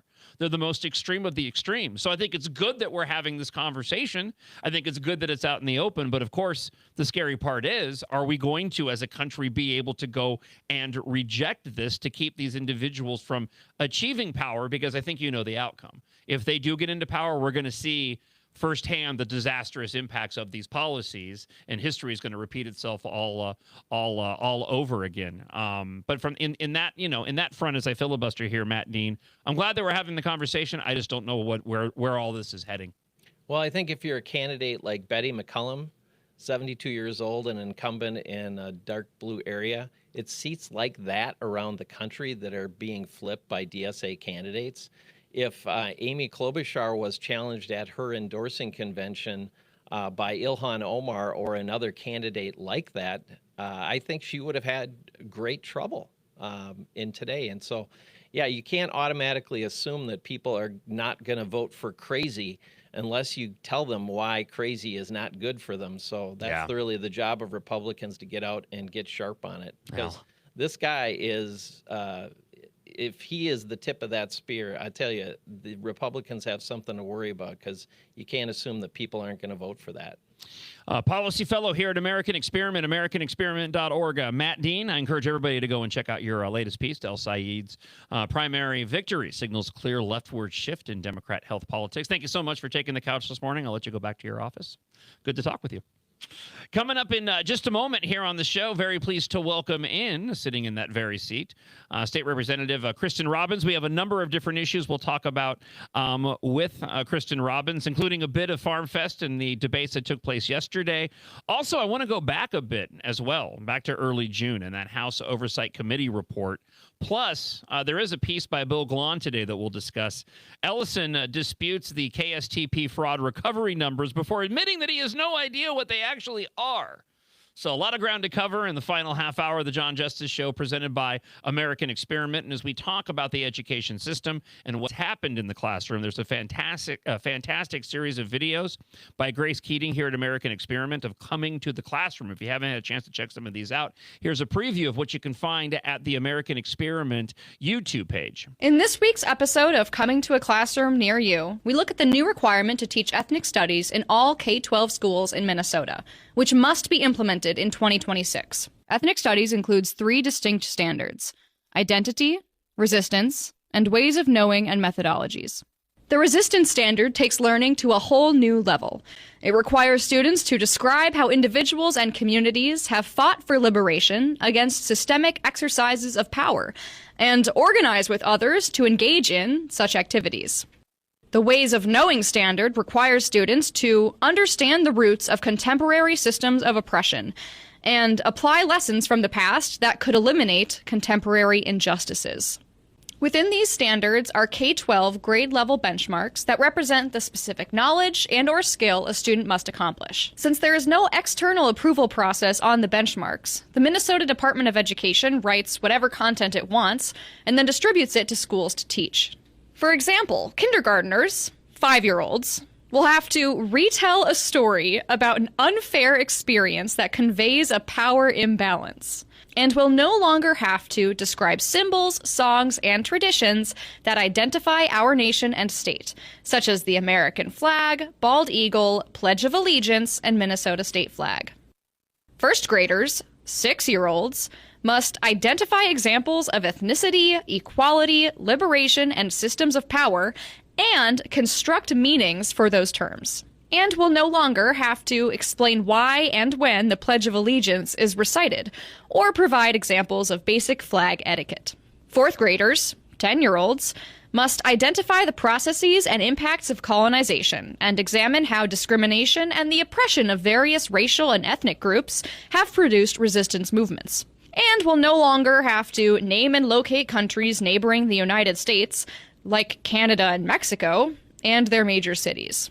We shouldn't be surprised by these changes. The Minnesota Department of Education's controlling document explicitly states this is an intentional shift and reframing of the entire approach to K-12 social studies education used in Minnesota schools. MDE claims the 2011 social studies standards and benchmarks are deficient because they organize student learning around content. While MDE acknowledges that content knowledge sometimes plays a role, in general it intends to replace our school's current content-based approach to instruction with what it calls inquiry-based pedagogy. Under this approach, students are asked to construct their own meaning based on asking difficult questions, instead of mastering specific factual knowledge. Again and again throughout the benchmarks, MDE's central theme is clear: replacing content with ideology disguised as inquiry-based pedagogy. When ethnic studies was presented to the Minnesota legislature in 2023, it was portrayed as the study of different cultures, students seeing themselves in the curriculum, and learning honest history. But like so many other familiar terms, Minnesota's version of ethnic studies has been hijacked to apply a liberated approach to understanding our world. Minnesota students deserve a robust education that includes learning hard historical truths and frank discussions on where our country has fallen short, not one that is confined to a narrow, politicized, and ideological worldview. Recently, California rejected a statewide ethnic studies mandate because it was too divisive. How will Minnesota respond? To learn more about Minnesota's ethnic studies standards, visit americanexperiment.org/ethnic studies. It's the John Justice Show, presented by American Experiment. Glad you're with the program this morning. Remember, if you missed any portion of today's broadcast, you can check out the podcast. It's available up where you can listen to the show live on the MixLR app. The podcasts are loaded there as well. And on all podcast platforms, you can watch the show at MN Think Tank. Also on Facebook and YouTube. And the videos are always posted after the show as well. And throughout the show, every morning, 6 until 9, you can leave us a blast, a comment based off of the topics on the show. We call it the Blaster Line, and that number is 612-584-4565. Let's go back and hear from you this morning on the John Justice Show, presented by American Experiment. Morning, John Gonzo. I can't agree with you more about Amy Klobuchar. She doesn't want the job. And the reason she doesn't want the job is because as a senator in D.C., she can disappear and stay under the radar. But if she becomes governor, she's going to be on the front stage and going to have to account for any problems or issues that come up. She can be anonymous in D.C., but she'd be on the front page in Minnesota. That's why she doesn't want the job. Have a good day, guys. Thank you, as always, for the comment, Brian. Again, 612-584-4565. And let's take that, and we'll invite in our next guest, who's on the couch here at American Experiment, State Representative, former gubernatorial candidate, Kristen Robbins. Good morning, Kristen. It's great to see you, and thank you so much for coming on the show this morning. Thanks for having me. So yesterday at Farm Fest, and I'm curious to get your thoughts, I'd been, I think like a lot of us, waiting to see how Amy Klobuchar was going to go and handle the debate. She hasn't been talking a lot about her candidacy. She doesn't really have to. She's kind of been anointed to the position. My takeaway, and again, I'm biased, right? I'm not a fan of Amy Klobuchar. I'm certainly not voting for her in this election. But she kind of leaned into how I felt about her candidacy this whole time. I don't really think that she wants this job. And I think that she's absolutely beatable. She came off as angry yesterday, came off as a little entitled and arrogant. And honestly, I really haven't seen her act otherwise, but it seemed to be amplified yesterday and this week at Farm Fest. And I'm curious to get your thoughts on Amy Klobuchar and her candidacy and what will more likely be her being the nominee for the DFL for governor. Yes, I totally agree. She's absolutely beatable. And I agree with your sentiment that she doesn't seem passionate about wanting the job. Being governor is very different than being a senator. And she is going to have to lead and own decisions in a way she's never had to do in the U.S. Senate as one of 100. And so I think she will encounter opposition she's never had to face. And I mean, it's clear that this was a setup to sort of coordinate her. She pushed back when there was some effort to have a progressive candidate challenge her for the nomination back at the DFL convention. And so she wanted just sort of a walk in the park, and being governor is not a walk in the park for either party. And I think she's in for a rude awakening. She mentioned yesterday a series of things that she wanted to do to tackle fraud. But as Bill Glahn reported at AmericanExperiment.org this morning, and it was going to be part of my commentary, and certainly you had a hand in this, a lot of what she was suggesting has already kind of been implemented on a number of different fronts, correct? Absolutely, yes. It's laughable to me how she talks about fraud. There's an old meme out there from a few years ago about the hot dog man who runs his car into the store and then says, "Oh, whose fault was it?" Right? And it just seems like that is what she's saying. She all along didn't hold Tim Walz responsible or Peggy Flanagan responsible for the Walz-Flanagan fraud that's been run rampant and been very public. And when I testified in the Senate Judiciary Committee, her committee, and it was a very important hearing on fraud in her state, she ghosted the hearing. She didn't even bother to show up. So she has not put any effort into holding her Democrat partners accountable, and I don't think she'll do any different. She's not going to stand up to her political base when she's governor to stop the fraud. She's absolutely not going to do it. You are the chair, talking with State Representative Kristen Robbins, chair of the House Fraud Prevention and State Agency Oversight Committee. I know we had a report that came out in June that we can kind of go back to that laid out in very, in plain language exactly what we've been faced with in terms of fraud. Let's back up, though. Where are we right now in tackling the fraud? I know a lot was done during the legislative session. I know that, the DFL pushed back on some of what the GOP wanted to do, but there was some items that were implemented, as we've been talking about. Where is the issue of tackling the fraud now in your mind here in the state of Minnesota? Are we making progress? We are absolutely making progress, and we will continue. I mean, even though the legislature is not in session, I continue to deal with fraud every week. I have whistleblowers continuing to come forward. We are doing investigations and multiple new potential vectors of fraud. I continue to work with our federal partners regularly. So the work of stopping the fraud hasn't slowed down. And secondly, our federal partners are continuing with investigations, with indictments, criminal prosecutions. I think we're up to 113 or 115 indictments and more than 80 convictions or guilty pleas. So the work of stopping the fraud continues. And we will, the next legislature, we passed some good bills this session to tighten up fraud and when they can stop payment for credible allegations of fraud. We have the new whistleblower law, which is expanding whistleblower protection.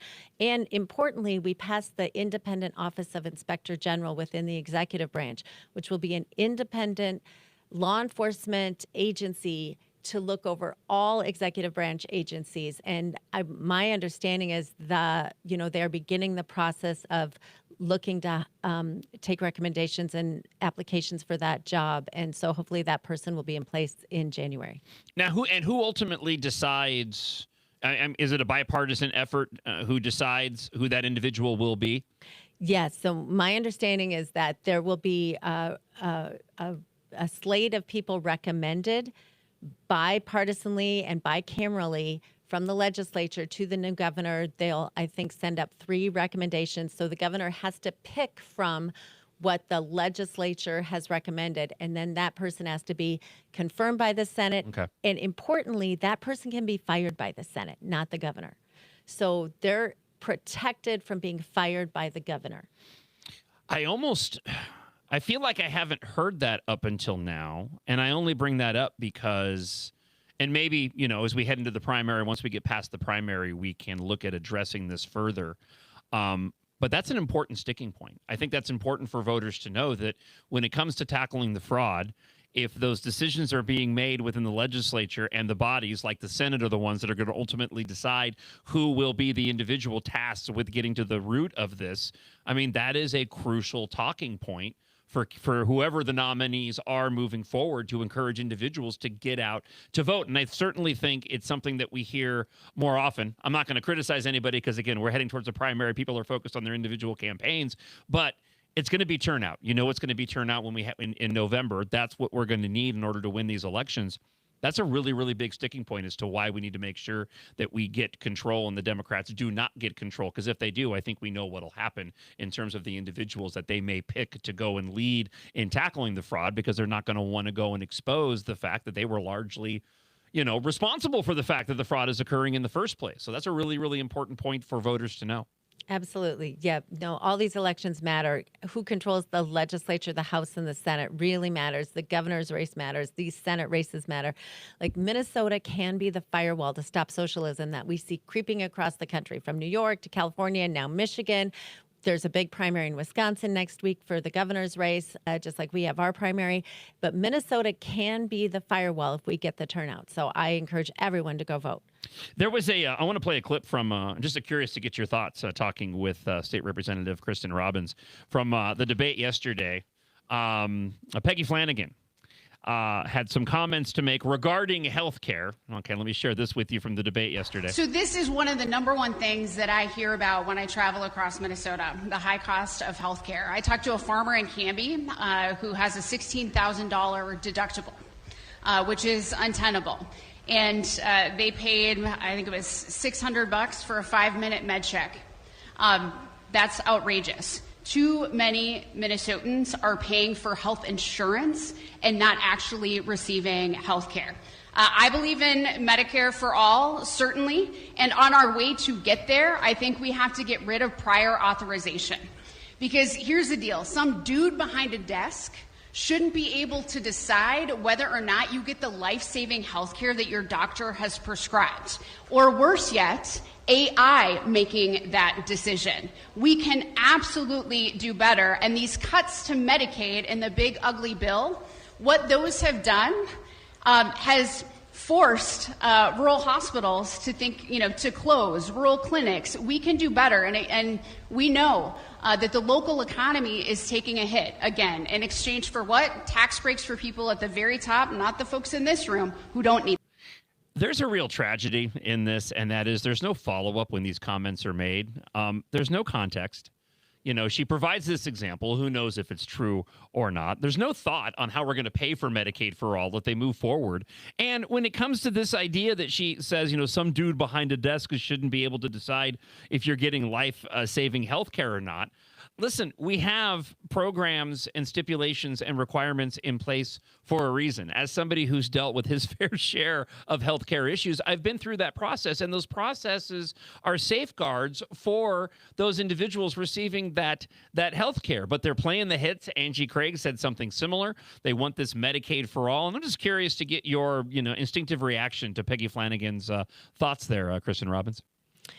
I mean, Medicare for all is a disaster, and it is part of this socialism that we are seeing on so many fronts, where they want to take over increasing layers of the private sector economy. They want to take over healthcare, education, housing, and that leads to less quality and poor outcomes across the board. We saw that when they tried rent control.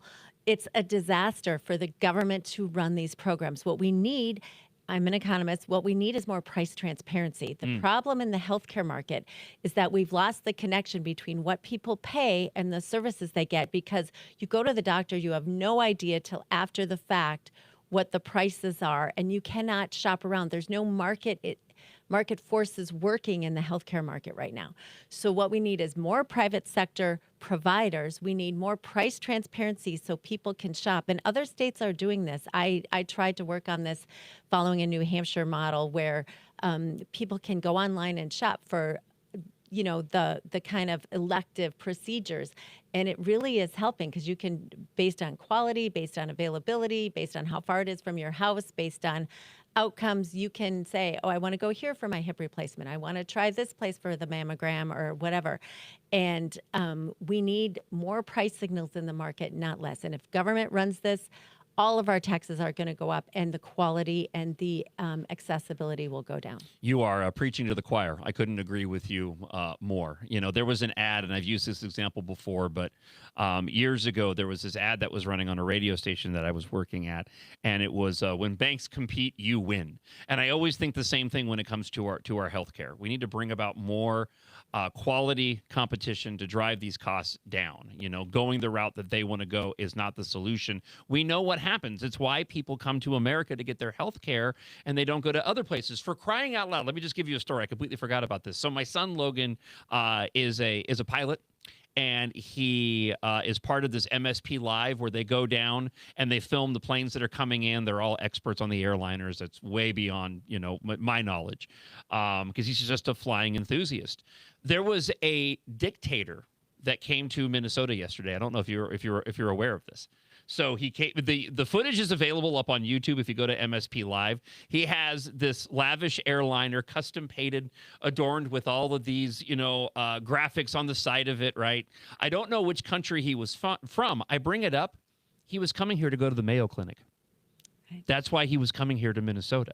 This dictator traveled from his home country overseas here to Minnesota, more than likely to get the health care for himself or somebody that he knows at the Mayo Clinic, you know, in Rochester. He's doing that for a reason. It's because we don't have the things that Peggy Flanagan and Angie Craig were out there touting when it comes to our healthcare system. And so it gave me the opportunity to mention that.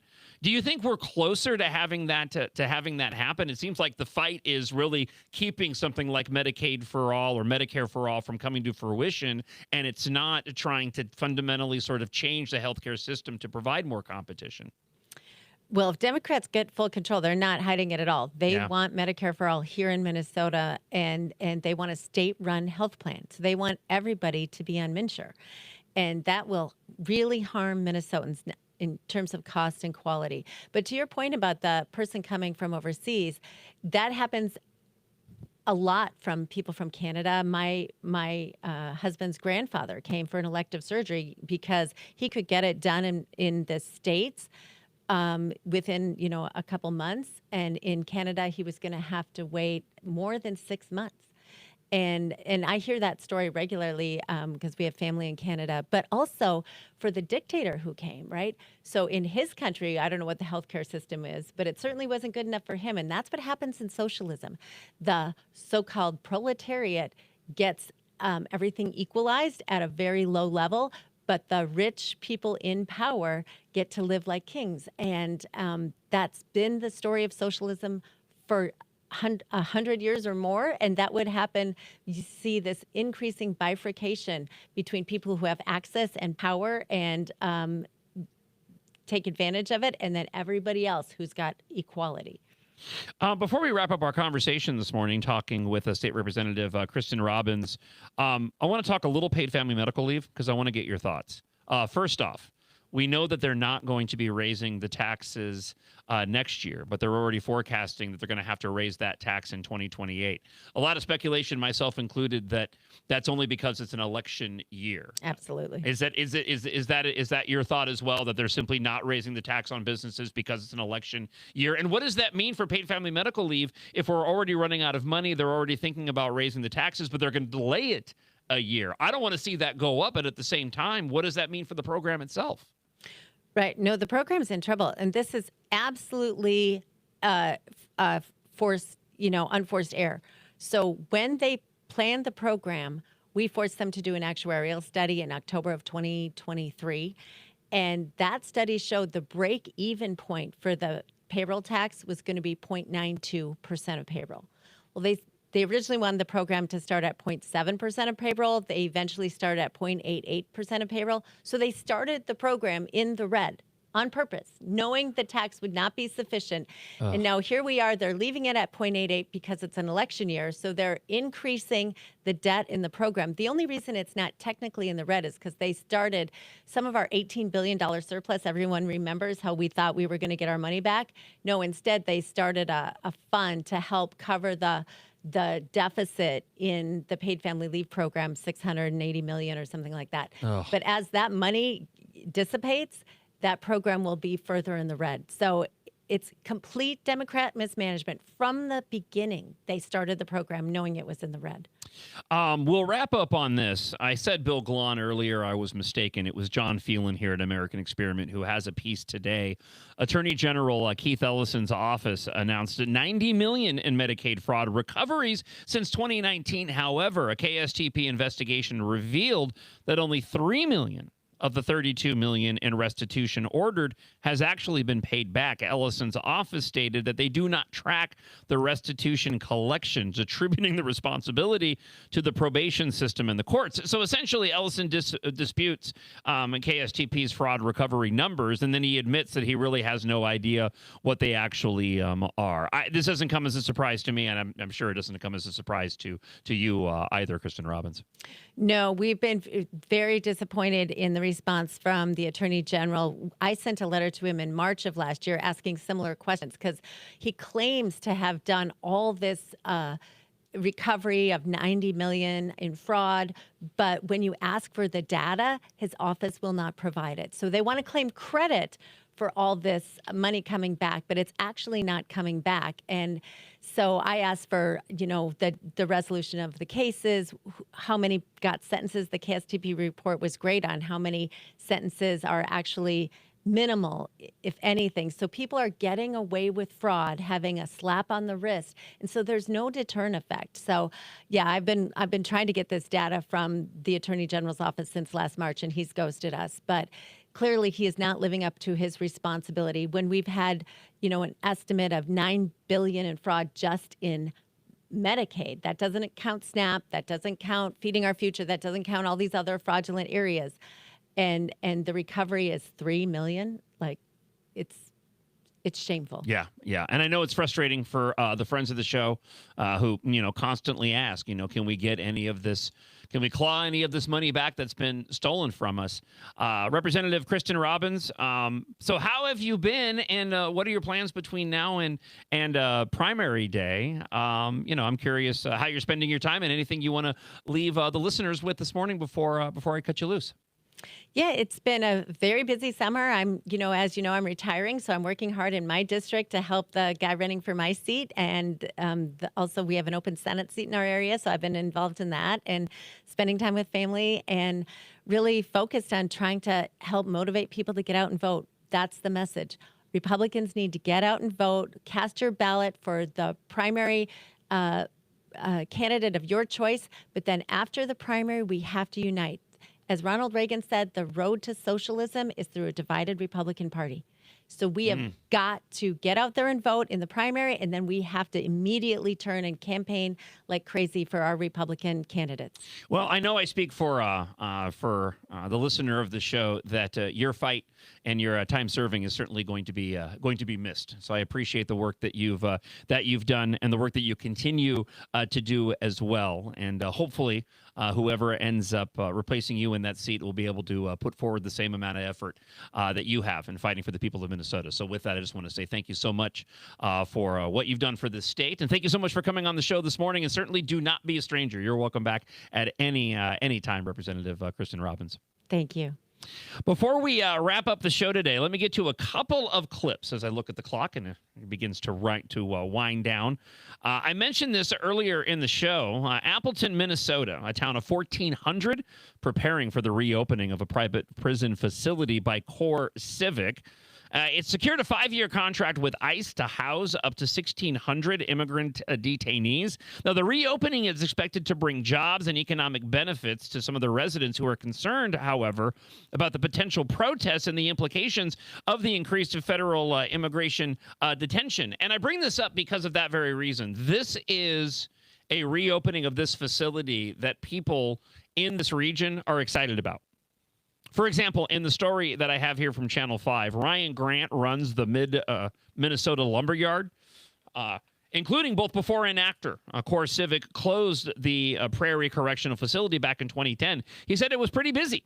He said about the business before the prison closed, and since they left, I feel that we've lost that. I'm looking forward to it myself. Anyone can see what he's talking about by just walking through the almost empty downtown area. Few businesses, fewer jobs, even less in the way of taxes to support city services. A lot of people they've left, that I understand. Over the years, the city has worked to get the correctional facility reopened. 9 years ago, it posed a petition at change.org asking for support of a federal grant that would have helped the correctional facility reopen. More than 700 people signed it. Grant said it'll be nice to have them back living in town again, of those who left after the prison closed. I bring all this up because this is going to be a place of protest and a point of contention. I jokingly said yesterday that, you know what, they really need to go and just start making the moat around the facility now because of the number of individuals that are going to be there protesting. And that's really unfortunate for the people of this community that were desperate to get this facility back reopened. And with that, I'll close out on just a couple of clips from the debates yesterday. Angie Craig and Peggy Flanagan talking about the issue of immigration. First off, we'll go to Angie Craig's comments. And so 40% of America's farm workers are undocumented. We've got to stop playing this as a political wedge issue, and we have to have a conversation. If somebody has been here, obeyed the law, worked on our family farms, we've got to give them a path to legal status in this country. We've got to stop attacking the immigrant communities across Minnesota and across America. Echoing the same sentiment, here's Peggy Flanagan. I think we can have an immigration system where we have secure borders, but we also have an immigration system that is grounded in safety and dignity and humanity and a pathway to citizenship for folks who have been here, who are law-abiding citizens or law-abiding folks who've been part of Minnesota. And the demonization of individuals right now is not good for Minnesota. And frankly, we can do a whole lot better. Believe what they say when they say it. When they're talking about pathways to citizenship, they're talking about amnesty. It doesn't help when we have our own candidates talking about amnesty. I expect this coming from the left. But with the guests that we've had this morning, whether it was endorsed gubernatorial candidate Kendall Qualls, policy fellow here at American Experiment Matt Dean, and Kristen Robbins, who just joined us, they all echoed the same theme. We can keep this from happening, but it's going to require that we get out to vote and we get our friends and our family out to vote to stem this wave of Democrat socialists and really what comes down to Marxism and communism from going and grabbing hold in the country. I believe that the United States of America is resilient. And if the worst of the worst happens regarding these far leftist anti-American candidates do win, we're going to see the devastation of what their policies are going to wreak. That will more than likely eventually bring about a wave of common sense policies and candidates in the future. Well, what kind of hardship will the country have to go through? What kind of devastation? How many lives ultimately will end up being lost if the individuals that have currently co-opted the Democrat Party actually are able to attain that power? It's not something that I want to risk. It's not something that I want my boys to have to go through. And when they get married and have kids, that they have to go through. We can stop this now, but it requires us to get engaged, for those that are running for office to make good, sound, conservative policy positions, to put their partisan bickering aside, and to make sure that the Republicans coalesce around, especially here in Minnesota, whoever those nominees are come Tuesday, even if it's not your person. And don't go and criticize and demonize your fellow Republican if they support a different candidate than you do. They have their reasons just like you are. We cannot eat our own if we're going to win this fight against this rising tide of Democrat socialism and communism that is grabbing hold here in this country. We'll certainly be here every single step of the way. If you missed any portion of today's show, check out the podcast. It'll be available shortly up on the MixLR app and where you listen to all podcasts. If you want to watch the replay of the show, you can do so if you head on over to Center of the American Experiments Facebook or YouTube page. Tomorrow, it's a Freedom Friday. Katherine Johnson, Grace Keating, Representative Max Reimer and RNC Committeeman A.K. Kamara, plus your comments to 612-584-4565 for a Freedom Friday. I already got a stack of stories, some fun items in the stack tomorrow. So hopefully we'll lighten things up a bit ahead of what will certainly be a contentious week next week. Thank you so much for hanging out today. I'll talk to you guys tomorrow morning starting at 6 a.m. and we'll close things out with some Zima Fizz. God bless, and I'll talk to you in the morning. Bye.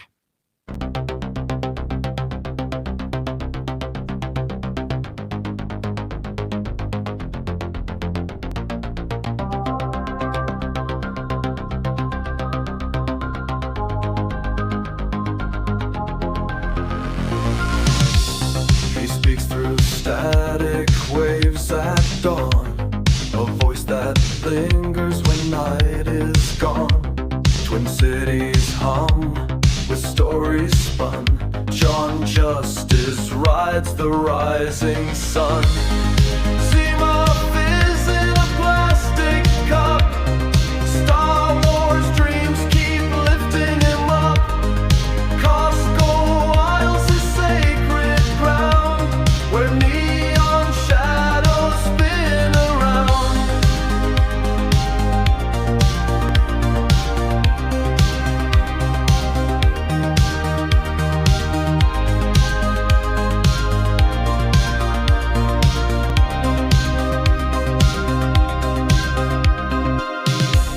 Embark on journeys in the stars, a galaxy of hope and scars. With every word, a world takes flight. Justice writes in the cosmic night.